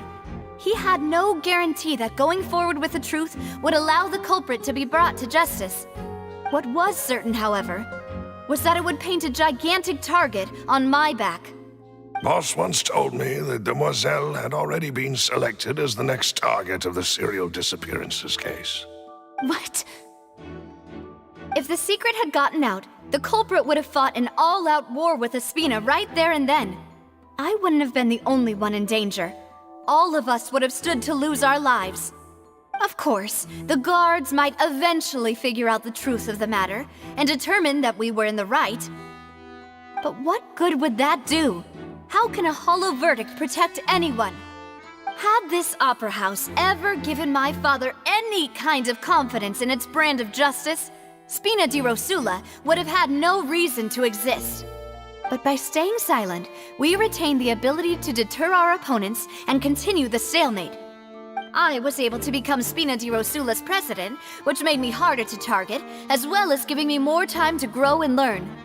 And once I have figured out the truth and stepped up to the challenge, I will do what this opera house cannot, and restore my father's truth and honor back to him.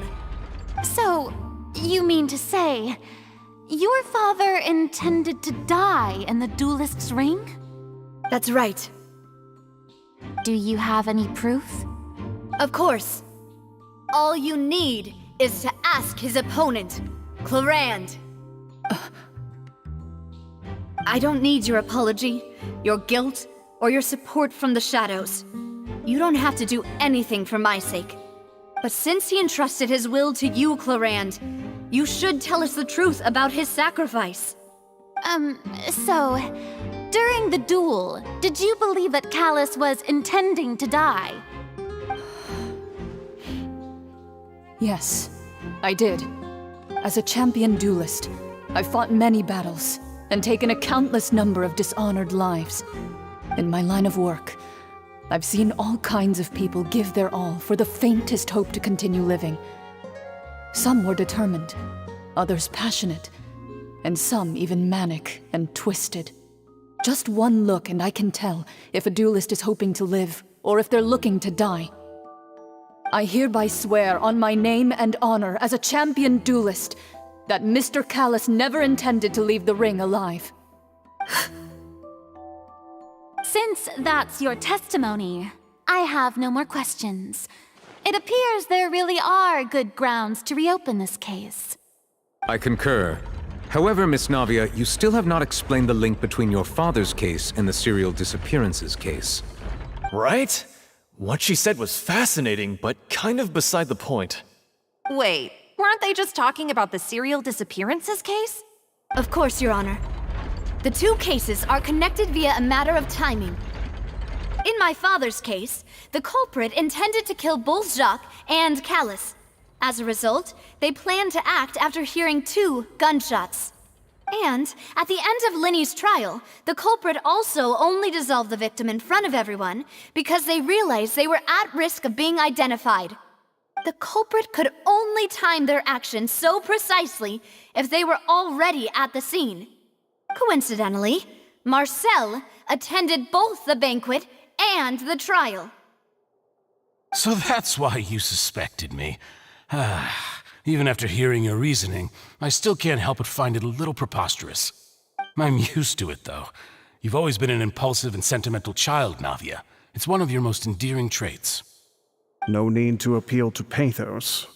I won't try to refute your points one by one, but even if everything you just said was true, can you prove that I was the only person present at both events? On top of that, does a person have to be physically present to control the timing? Can't someone remotely monitor the place? Don't know what she can say to that. I know that even with that, you might still think you can reduce the list of suspects with some further investigations until I'm the only one left on the list. Alas, who won't feel at least a little hurt by an accusation of murder from a girl you see as your own daughter? But if I were to dismiss this completely, you'd also think I'm not being considerate of your feelings. Ah well, let Uncle Marcel teach you another lesson. Do you know what the biggest flaw in your reasoning is? I suppose you're gonna tell me anyways. It's timing again. I'm a businessman by trade. From that standpoint, there's no reason for me to kidnap young women. It's a high-risk action with nothing to gain. In addition, I left my home in Snezhnaya when I was young to come to Poisson and work in some trade. My business only thrived when I received Callus's patronage. But the disappearances began before I ever stepped foot in Fontaine. I do apologize, demoiselle. This was my mistake. No, it's not your fault. I'm sure he had come prepared. Is there anything else you'd like to say? Would you like to check the date of my first business license against the first known case of the serial disappearances? You can also take a look at my border entry records, or ask my friends and family when I left Snezhnaya for the first time.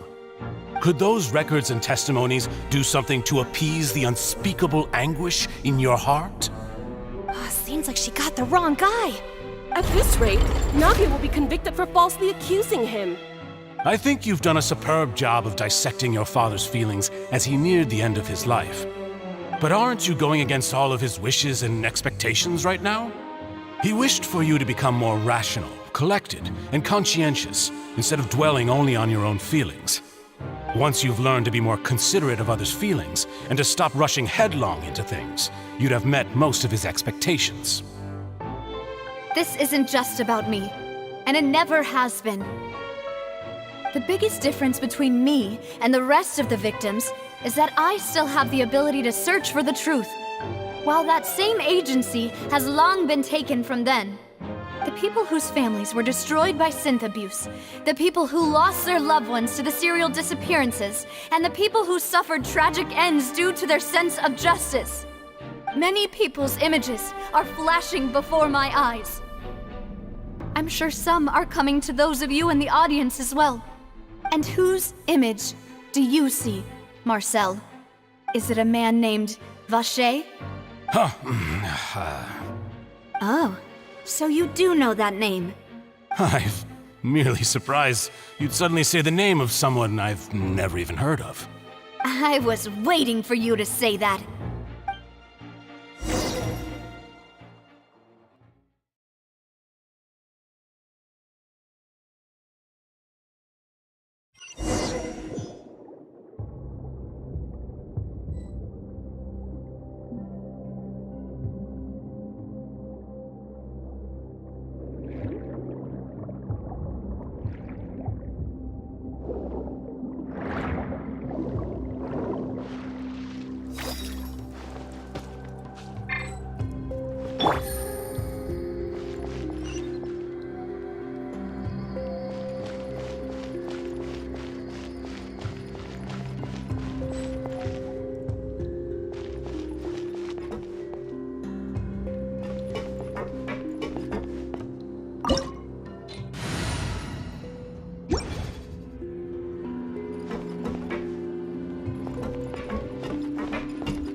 Busted.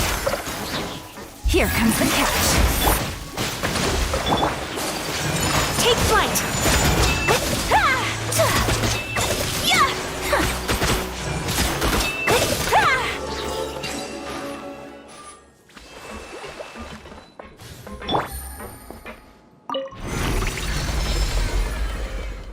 Whoa! The floor is going up! Is it because of this mechanism in the middle? That guy really prepared a lot of stuff for this place.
we need to go up, but Paimon doesn't see a way. Let's take a look around. Maybe we'll find a hidden mechanism that'll show us the way up.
The water level is rising!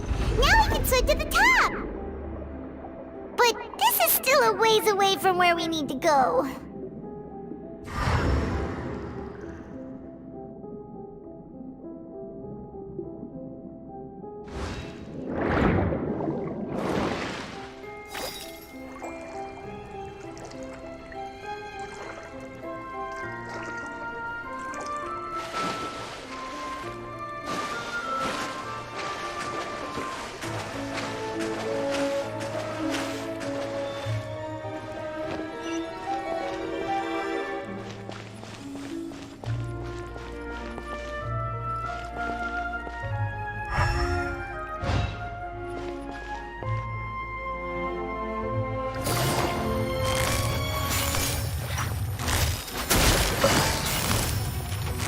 Gotcha. Allow me. Sakura swirl. Ah! Yeah. Yeah. Ah! Illusion shattered. Game's up. Fun's over. Busted. Gotcha. Rest and reboot. My apologies.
Now the path is clear! Let's go!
There is no escape! Busted. Gotcha. Coming to art. Sylvester! Whirling snow! Yeah!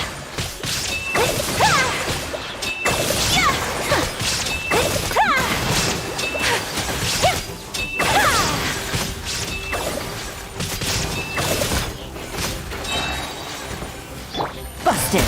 Gotcha. Allow me. Take flight.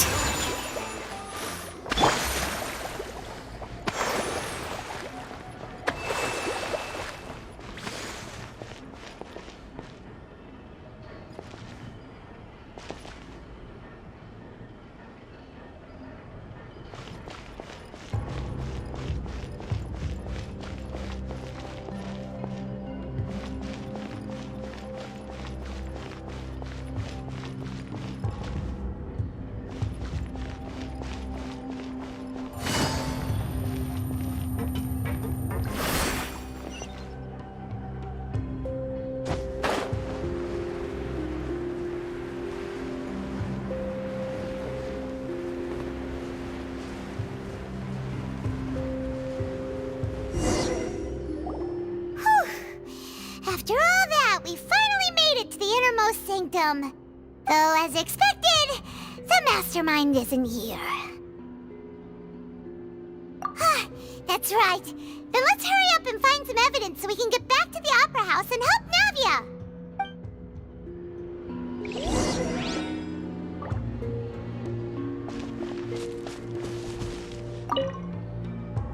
What's all this?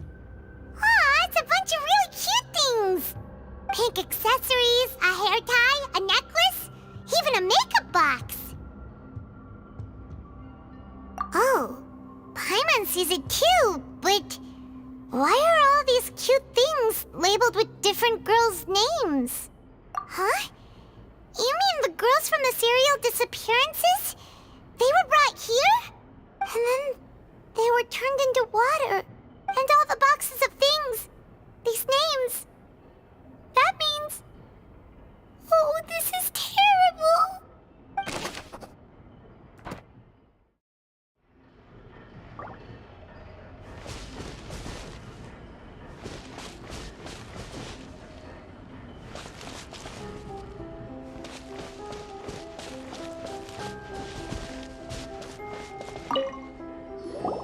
Let's see what's written here. Nothing escapes Detective Paimon's eyes. Callus. Navia's father. Oh, this seems to be an investigation report on him. Yep, it's about finding someone to assassinate Jacques and Callus because of a lack of confidence that Jacques himself would go through with it. This should prove the existence of the third person, right? We still have not determined the exact content of the key information Callus has passed on to certain members of his organization. The old dog's a real menace to deal with. Even if he abides by the promise he's made to us, he will still have the upper hand. He can act whenever he wants to make our lives miserable. The only option left is to remove him from the picture entirely. I concur. Let's send someone to kill him. He won't declare war as long as we don't touch Navia. Oh, seems like we've got a bunch of correspondence between the higher-ups. They're all just so evil.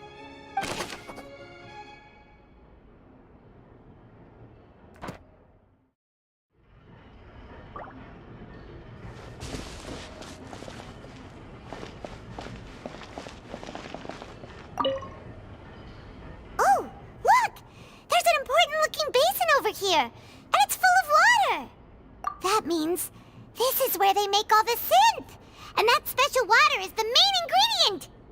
If you dilute it with normal water, you'll get synth, but the pure stuff can dissolve a human. Paimon will take notes on this incriminating evidence.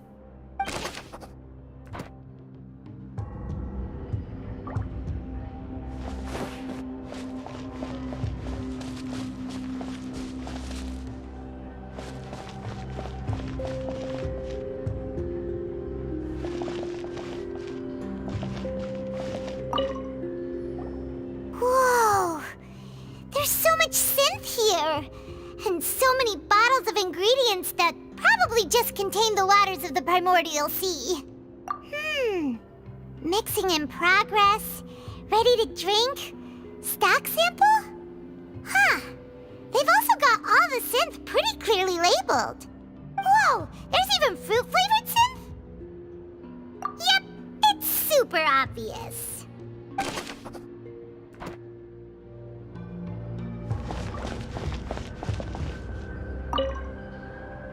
What's this over here? Looks like some kind of place for research. Experiment number 16 aims to verify Jacob Ingold's research conclusions on the primordial sea and use his theory as a foundation to achieve a breakthrough. The experiment was a failure. No individual managed to resurface from the water from the primordial sea. Female specimens 22, 23, and 24 were dissolved. Sorry, Traveler. Paimon will try her best. It's just that Paimon's never read something so scary before. How can someone write something that terrible in such a matter-of-fact tone? You read the rest. Paimon's too scared to keep going.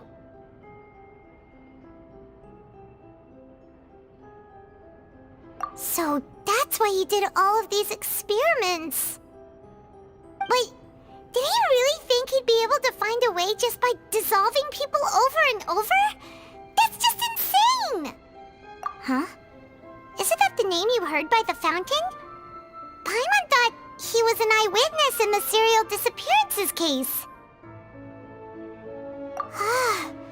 You mean Vache is the one who did all of these...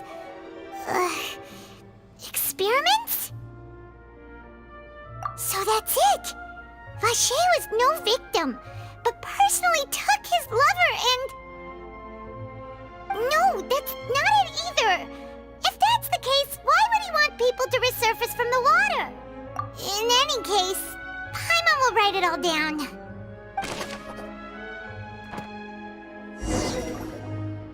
We've looked at almost everything here, and it seems like our theories were spot on. But... yeah, we haven't found anything that reveals his true identity. No wonder even Neuvillette wasn't able to find anything. Whoever it is probably destroyed everything to do with that name a long time ago. That way, even if we bring all this back to the opera, we won't be able to identify the true culprit. Sure thing. Paimon won't admit defeat to this guy either.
You take that side and Paimon will take this side. Check everything carefully. We'll find something for sure.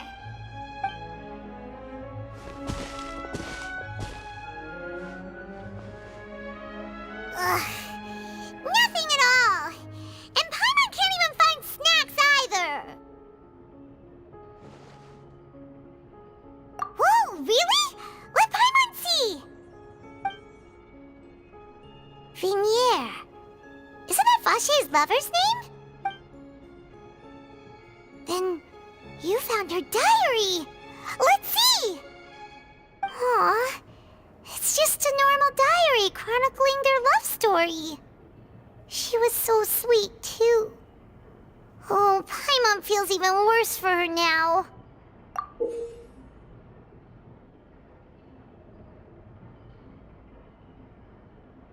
So many! A whole page's worth! But they're all crossed out. Was she unhappy with all of them? The final name she decided on was... Marcel. Wait, but Marcel's pretty old. Has this case been going on for so long that he's Vache and Vinier's grown son? Hey! Paimon still hasn't figured it out yet.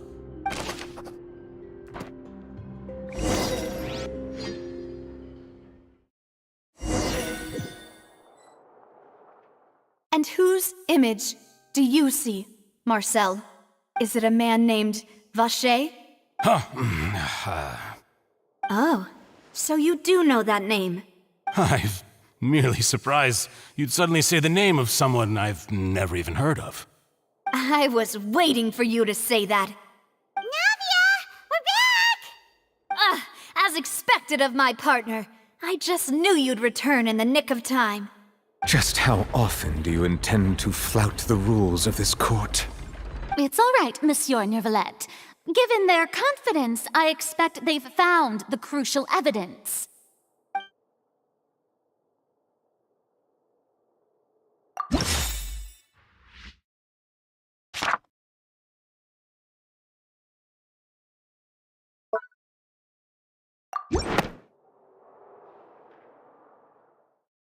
But the truth of it, Marcel, is that you've always been Vache. Huh?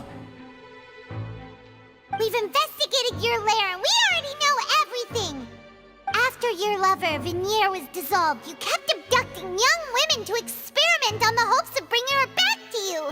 You even created Marcel as a new identity and destroyed all records of your past as Vache! So that's it. Even the villains in opera performances rarely go that far. And with that, Marcel's motive has now been established. This information regarding your past also dismantles your prior timing defense. Well, Marcel, do you know where you went wrong? You fixated your gaze on the lover that passed away, instead of paying attention to the living people around you. So, you never noticed how we changed, or how we grew as individuals. You also never understood Boss's real expectations for his daughter. Or our determination to see things through. Your determination.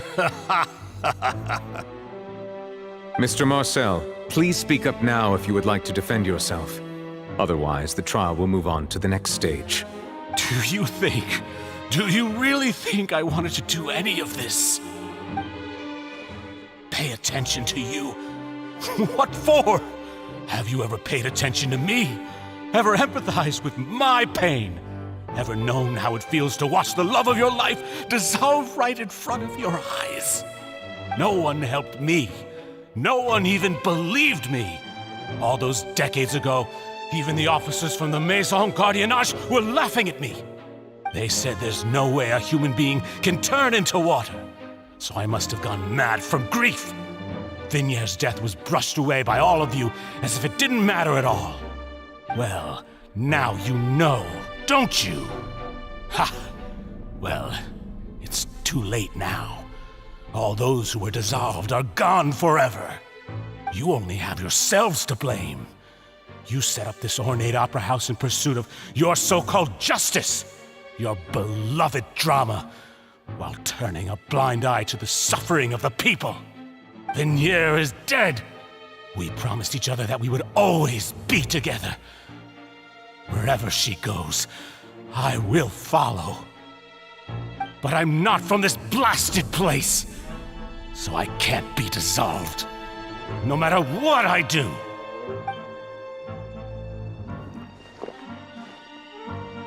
Hey, is that water from the primordial sea that he's drinking? I can't dissolve! Can't dissolve! Can't dissolve! Do you all see? I can't go, I can't follow. So if I can't go where she is, what choice do I have but to try to bring her back? I did all of that, and in the end, that accursed Callus still got the better of me. I spent my entire life living on pins and needles, only to get stabbed by his idiot daughter at the very end. The suspect is exhibiting signs of mental distress. Guards, please restrain him. Don't touch me! Don't anybody come near me! I still need to save Vignier. Our promise. We made a promise. Vignier. Vignier. Please, Vignier. Don't think badly of me. All I want to do is fulfill our promise. At this point, the verdict of this trial is clear. With Mr. Marcel's conviction, the charges against Mr. Tartaglia no longer have any basis. Fine by me. I was in a bad mood, but after a show like that, I'm actually feeling pretty good. Traveler, please submit all the evidence you have collected to the guards, so that I might review and summarize the truth behind the serial disappearances case. The man now known as Marcel was originally named Vacher and worked as an adventurer with his partner and lover Vignier. During an underwater expedition, Vignier accidentally came into contact with water from the primordial sea and was dissolved in front of Vacher as a result. Vacher learned of the primordial water's existence through the work of others and began to kidnap young women for research, with the goal of discovering a method to restore Vignier back to life. To cover his tracks, he invented the new alias of Marcel and began to operate a business in Poisson. During the course of his research, Vacher discovered that a diluted concoction of water from the primordial sea can induce feelings of euphoria, and began to manufacture and market synth. However, as he accumulated wealth to fund his continued research and expanded the scope, he came into conflict with Spina di Rosula. After exchanging blows with Spina di Rosula for many years, Vacher decided to assassinate their president Callus at a banquet.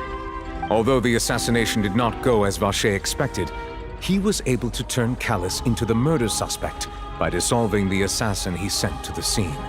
And just recently, Vacher attempted to frame Linny as the culprit of the serial disappearances case, using a similar method. However, his attempt to frame Linny failed, and the power of water from the primordial sea became public knowledge. This case also exposed enough of Vacher's machinations that he was eventually successfully charged in court. Thus concludes the enigmatic history of the serial disappearances case, with the truth revealed to all. The oratrice will now deliver the final verdict regarding the charges against Mr. Vacher.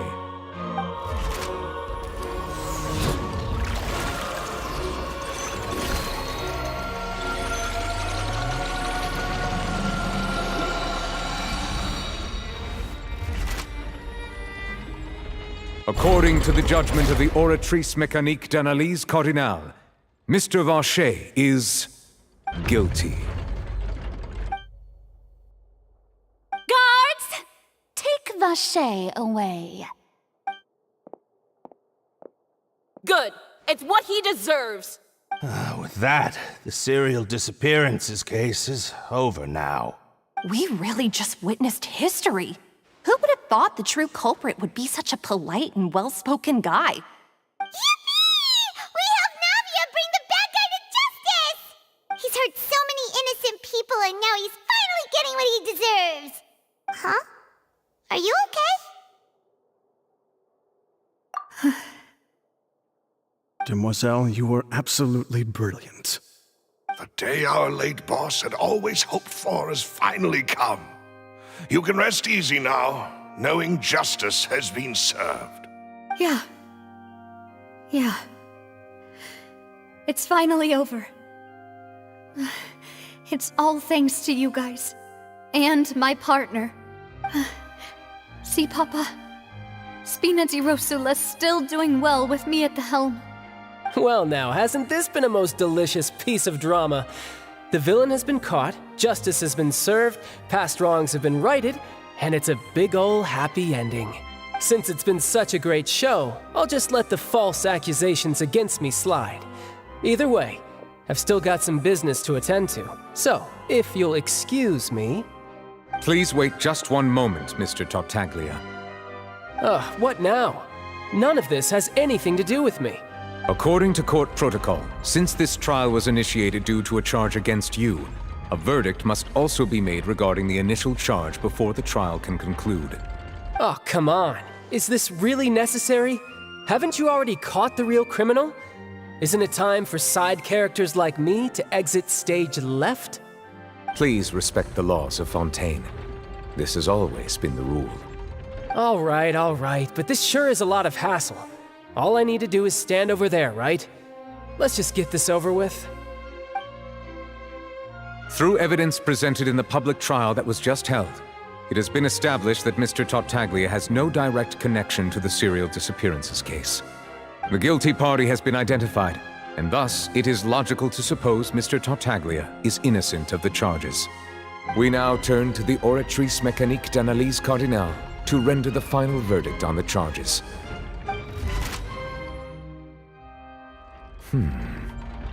According to the judgment of the Oratrice Mécanique d'Analyse Cardinale, Mr. Tartaglia is guilty.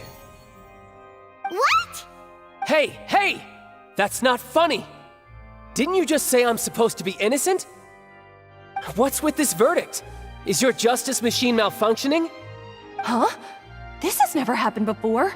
The Oratrice actually returned a different verdict from the Chief Justice. I mean, have you ever heard of an innocent Fatui Harbinger? Do you think the Oratrice might have just convicted him on general principle? But weren't the charges about the serial disappearances case? No matter what else he's guilty of, it shouldn't affect the verdict in this case, right? The judgment of the Oratrice Mécanique d'Analyse Cardinale is, by law, the final verdict of the court. We must accept the guilty verdict. Guards, please take the suspect into custody per court protocol.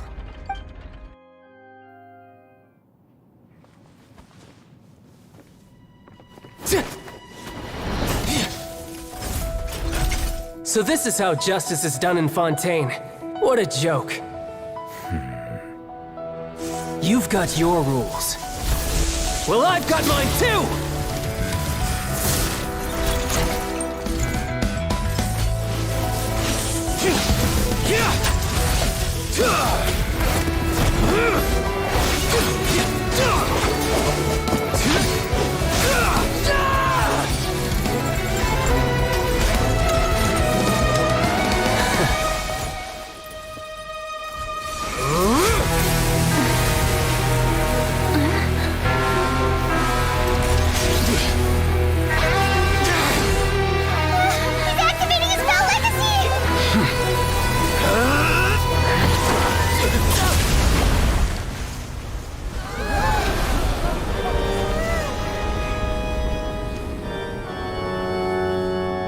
I am sorry. If you have been wronged, we will find the truth. But the rules of the court must be upheld.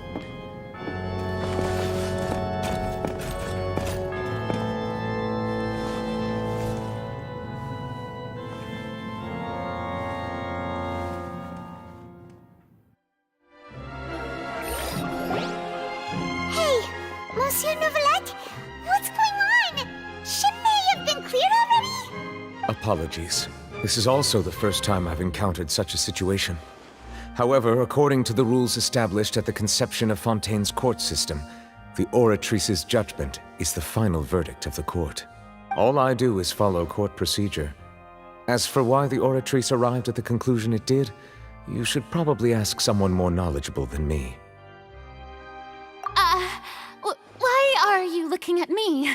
I had nothing to do with it! I don't know what happened there either! Hey, stop staring at me! What does Lady Farina mean by that? She says she has no idea either, but that's impossible. Didn't she create the Oratrice herself? Yeah, so are the verdicts reliable or not? Can results like this really be called justice? My dearest citizens, did you really think we'd allow an incorrect verdict to be handed out in this court? Did you really believe that the judgment could be mistaken or be the result of some sort of random mishap? Don't tell me you thought even I had been blindsided by the Oratrice's result. But the way she looked just now, it was pretty obvious she had no idea what was going on. However, given the state of things, I shall give you an explanation.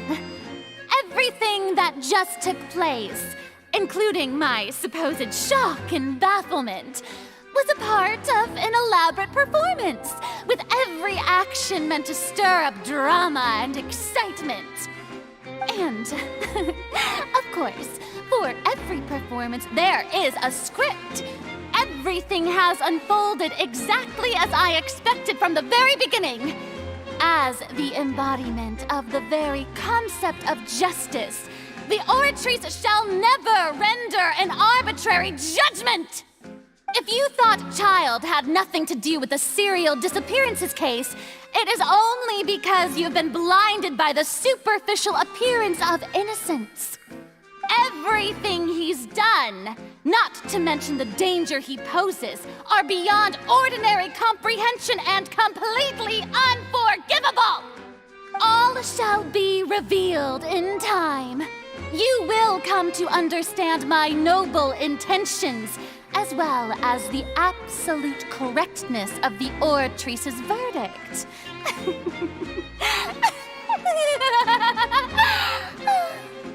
Now, having said that, although I hate to leave things hanging in suspense, it is now time for this performance to end.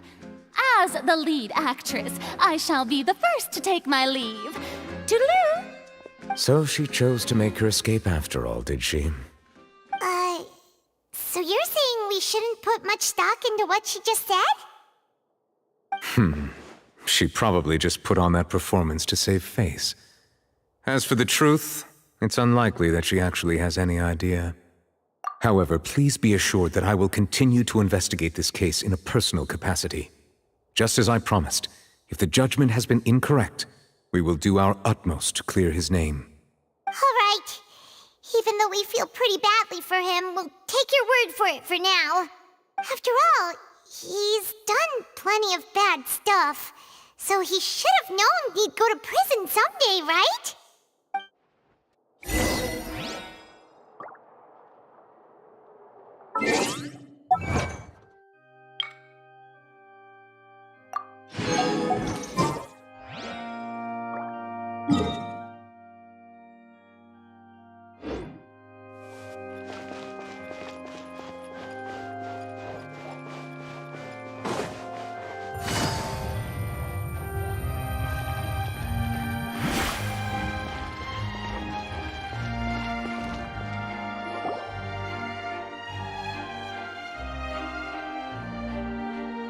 Hey, what are you doing? Quick, stop him!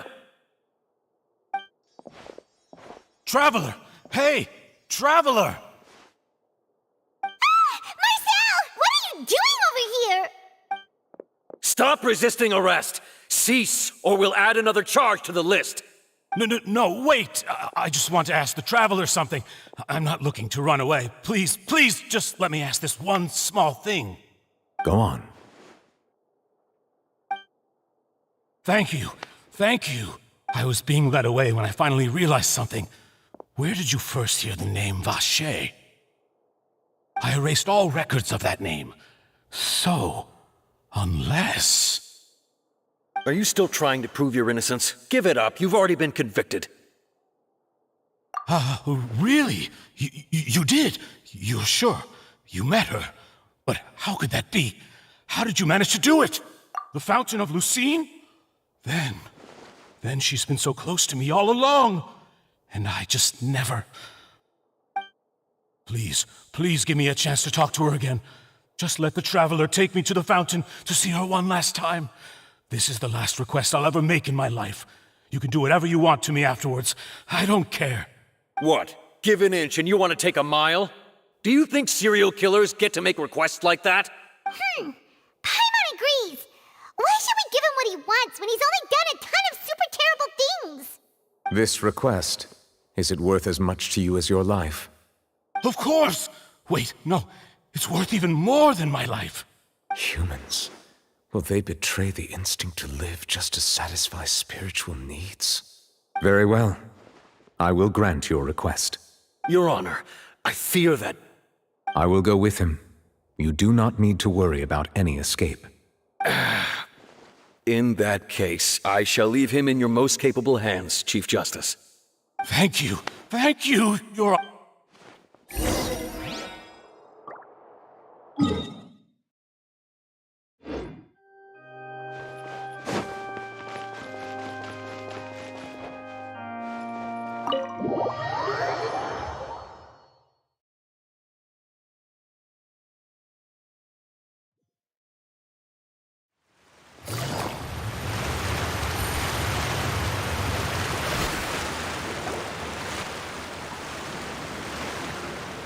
Is this the place? You said she's here, but what do I need to do to see her?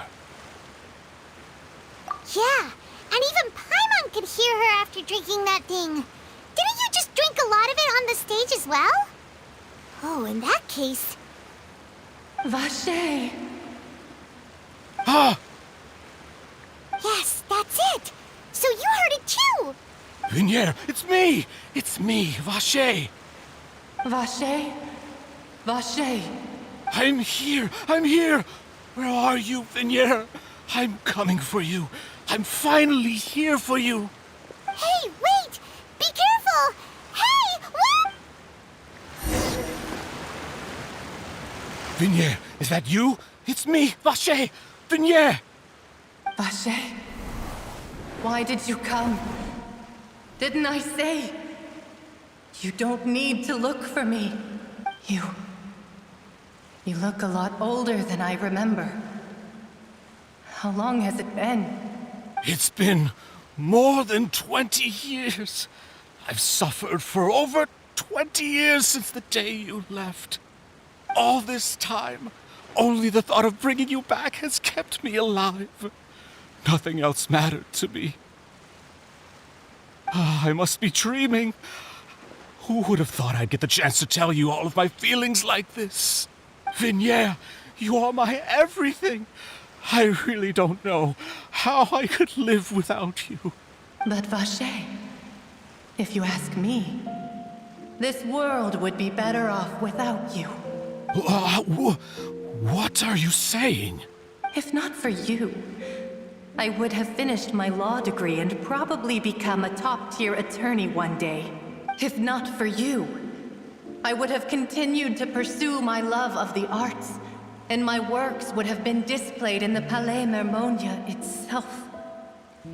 If not for you, I would at least have been able to take care of my mother.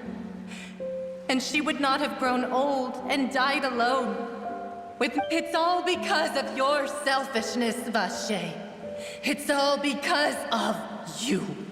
You... Wait, you are not Vinier. Who are you? You're right. I am not Vinier. I am the sacrifices. Every woman who died by your hand, as our bodies dissolved, our consciousnesses flowed back to the primordial sea. Our thoughts circulated endlessly within the primordial sea, and we were no longer individuals, but we became one. Just as streams of water come together. And I'm Cressy. I'm Lemony. I'm Azine. The only one I am not is Vignier. Why? But then, where is Vignier? She doesn't want to see you anymore. Every tendril of her consciousness is avoiding you. This is what you get for your selfishness. Your selfishness robbed us of our lives and our futures. You said time and time again that you'd do any and everything for her. But did you ever consider whether she'd want to see you do the things that you did? If she would despise you for what you became?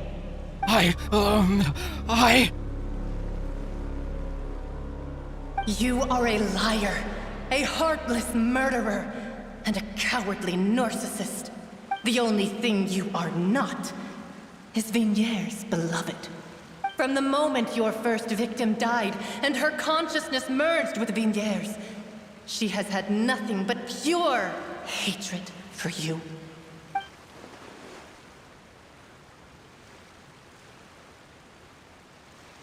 No! Yeah! She can't hate me. Let me see her. Please! Have mercy! You still don't understand.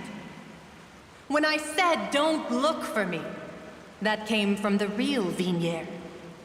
She really doesn't want to see you anymore. But on top of that, she also said that because it's her final drop of pity for you.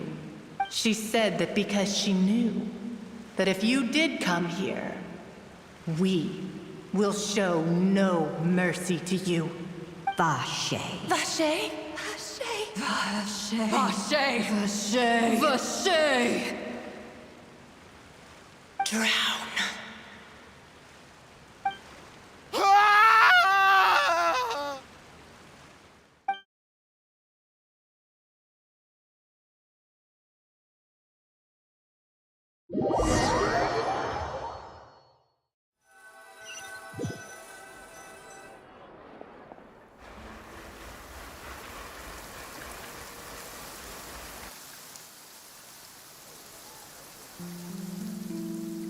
Finally, we have some time to do shopping.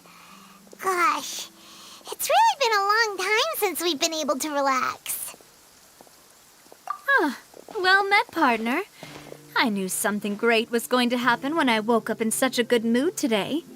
Even this weather can't put a damper on the demoiselle's mood. It's a pleasure to see you both again. Oh, hey, Navia! It's been a few days. Paimon's already started to miss you. Oh, now that I believe. I'm easy to work with and always bring home the bacon. Who wouldn't treasure having a partner like me? Sounds like you're really enjoying life these days, Navia. What have you been busy with since the trial? It's just been one thing after the other. I've been making non-stop trips between Poisson and the courts in Sen. Everyone from Spina di Rosula organized a memorial for my father. We never held a memorial when he first died, since everyone knew that even if we held one back then, no one was going to come. This time, though, everyone in Poisson, and even many people from the court, all attended. So his name's definitely been cleared now. That's what we like to hear. It's been the dearest wish of Demoiselle all along. That blasted stubborn fool. I was right to put my faith in him. Oh, by the way, I ran into Charlotte just after I left the memorial service. Well, maybe it'd be more accurate to say I knew she would be there, and there was no way she'd just let me go. Huh? So you know Charlotte too? The Charlotte? Journalist from the Steambird? Yeah, way back when I first became the president of the Spina di Rosula, she was all over me. Wouldn't take no for an answer. I believe the story was called The True Heart of Darkness, Secret Tales of the Yellow Rose. To be fair, though, it was a really flattering feature. So, we've been on pretty good terms ever since. She was trying to lean on our friendship to get me to do an exclusive piece on the serial disappearances case. Oh yeah, she told us about that. She's always been super interested in that case, so now her wishes finally come true too. Anyway, I told her to make sure that when she writes about you guys entering the opera house with the critical evidence, that you both sound really cool. Now that's another thing to look forward to. We trust Charlotte's skills with a pen for sure. Oh, and in other news, I also took Clarand out for a meal. Oh, are you two on better terms now? While you were investigating Vache's headquarters, Clarand gave testimony on my father's behalf. It was thanks to her that we were able to turn the tide. I wanted to thank her. I mean, there's also no point in being awkward all the time, so we took the chance to reconcile with each other. Oh, that's great. Paimon also thought Clarand wasn't actually a bad person. It's always good to have more friends. Anyway, now that the case has finally been solved, perhaps it will slowly begin to fade from the public consciousness. Oh, actually, there's still one last thing I need to do. What is it? I should pay a visit to my father's grave and tell him the truth of what happened, as well as how it all ended. And on top of that, just how much people still look up to him. That includes me, too. Miss Navia. Indeed. We want to go too. We also think Callus is a really admirable person. Sure thing. I'd like you two to share the moment with me. After all, without you, there might not have been such a positive ending. And in that case, everyone, let's be off. Considering the recent weather, we'll be lucky if we can reach Poisson before dark. Yeah, you're right. It's been raining non-stop for a few days now.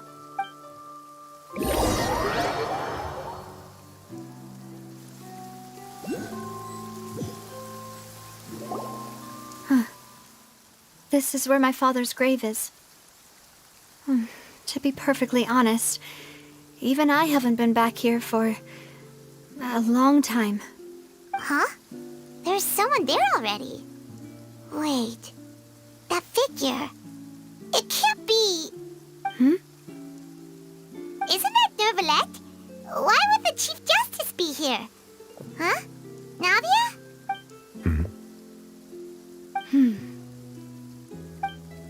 My apologies. I should have asked before coming to pay my respects. Don't say that. Sorry about that. Oh, I was trying to say there's no need for you to apologize. I wanted to show my father how much I've grown. But still, I doubt I've grown to the point that even the Chief Justice would feel compelled to apologize to me over and over. In that case, I will stop apologizing for now. You really could use some pointers on understanding human emotions, Monsieur Neuvillette. In any case, why did you come to Poisson? Well, ever since that day, I've been turning a question over and over in my head. Just what is justice anyway? There was once a time when I didn't want to believe that there could be anything more important to humans than life itself. Oh, rather than that, it's probably more truthful to say I didn't believe humans were capable of resisting the most basic instinct of living things. That they could rebel against their own nature, or consider certain things to be more important than their own lives. Which is also why I didn't stop your father from beginning that fateful duel. I believed that a truly innocent man would never throw away his life like that. That there was nothing, should have been nothing more important than one's own continued survival. But Mr. Callus proved me utterly and decisively wrong. If not for his sacrifice, the serial disappearances case would have remained unsolved to this day. Mr. Callus made the choice he did for his daughter, for his associates, and for many people completely unrelated to him. And in the end, from a certain perspective, one could say that he did it all for the sake of justice. A justice that's higher than life itself. So, you asked me why I came here. I just wanted to say my apologies to Mr. Callus in person. I should have noticed all of this much sooner. This regret has filled me with a sadness that has haunted me for days. That high and mighty chair in the Opera Epiclese indeed insulates one from many important things. Spina di Rosula, thank you so much for your hard work and perseverance. I'm sorry for being mad at you before. So, you're actually one of those types that's cold on the outside, but pretty thoughtful on the inside, huh? That reminds me of Silver. Sorry about that. Self-expression is not one of my strong suits. Didn't I just say you don't need to apologize? Ah, so Navia and Neuvillette seem to have made their peace as well. Let's not disturb them for now. We can wait till after they're done.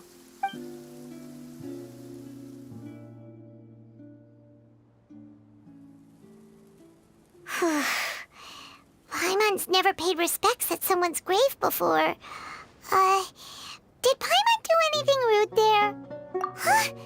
Oh, Paimon didn't know that was a thing.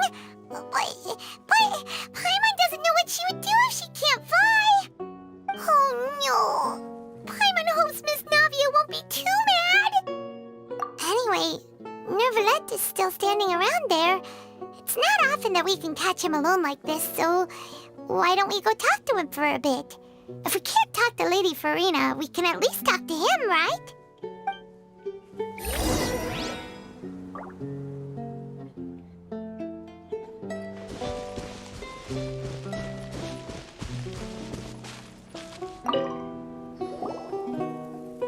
Oh, it's you two.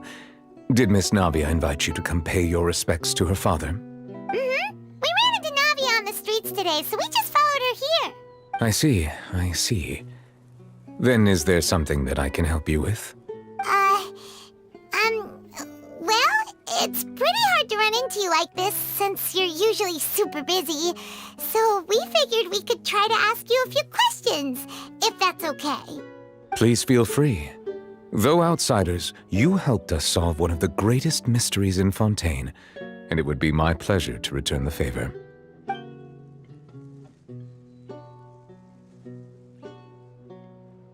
So, at court, the bad guys referred to that special water as water from the primordial sea, but what is it really?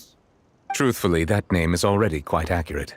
I can only surmise that Vacher and his ilk only learned of its nature and existence after extensive research. There used to be a special sea on the surface of this planet. The nature of its seawater was rather different from that of the sea we know today. Most of Tevat's life forms were first born in that special sea. You could say it nurtured much of the life on this planet. Huh. So it really was where everything began. It makes sense to call it primordial then. But today, the primordial sea no longer exists on the planet's surface. What Vacher discovered must have been some kind of special case, or a remnant from a truly ancient age. Huh. So that's how it is. Oh, you really know everything, Monsieur Neuvillette. But if that's the case, then why would people, at least people from Fontaine, dissolve in that kind of water? Indeed. Why would the primordial sea, which was known to engender and nurture life, suddenly reverse itself and devour life instead? To be frank, that also doesn't match my understanding of this world and its laws. There must still be some unknown secrets around the people of this land. Is there anything else you'd like to ask me about? That the sea levels will rise and everyone will be dissolved in water, leaving Farina crying alone on her throne, but the sins of the people will be finally washed away for good. Does that appropriately summarize the version you've heard? That's right!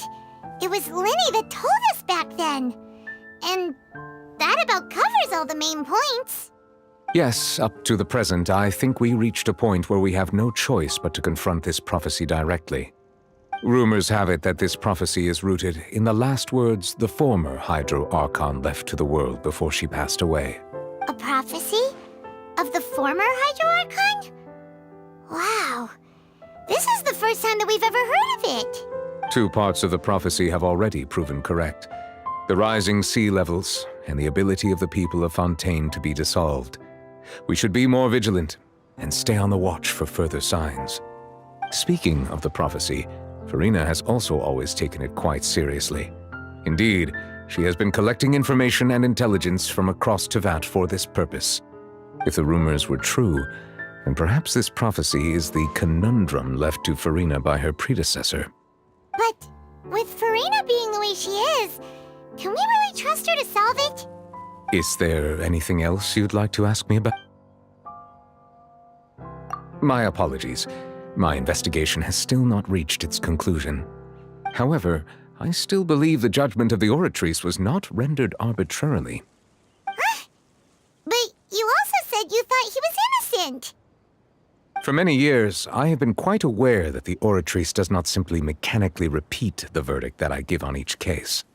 As a divinely created mechanism, the people's unified faith in the concept of justice is integrated into it.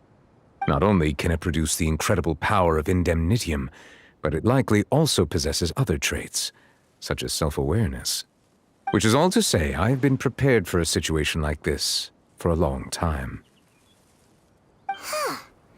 So when Lenny told us that he heard a human voice from the room where the Oratrice's core is stored... I was not aware such a thing had occurred. Perhaps that could serve to prove my conjecture. I will add that to the list of items to investigate. In any case, I am inclined to believe that the Oratrice does have a methodology all its own. We just do not have enough information. Based on Farina's reaction, I doubt even she had any idea what was going on. She managed to bluff her way through it, though, with her time-tested twin tricks of bravado and drama. While we do intend to get to the bottom of this, for now, we regret to say that the Fatui Harbinger will just have to bide his time in the fortress of Meripede. If we did incorrectly convict him of crimes he did not commit, we will most certainly compensate him to the fullest extent allowed by the law. If you ask Paimon, the only compensation he'll want is a no-holds-barred fight with you. Is there anything else? Your sibling, another blonde-haired traveler. I'm sorry, but I've never seen anyone who matches that description. If he ever stepped foot in Fontaine, I'm sure he followed our laws to the letter and had no reason to appear on the stage of the opera Epicles. Is there anything else you'd like to ask me about? Very well.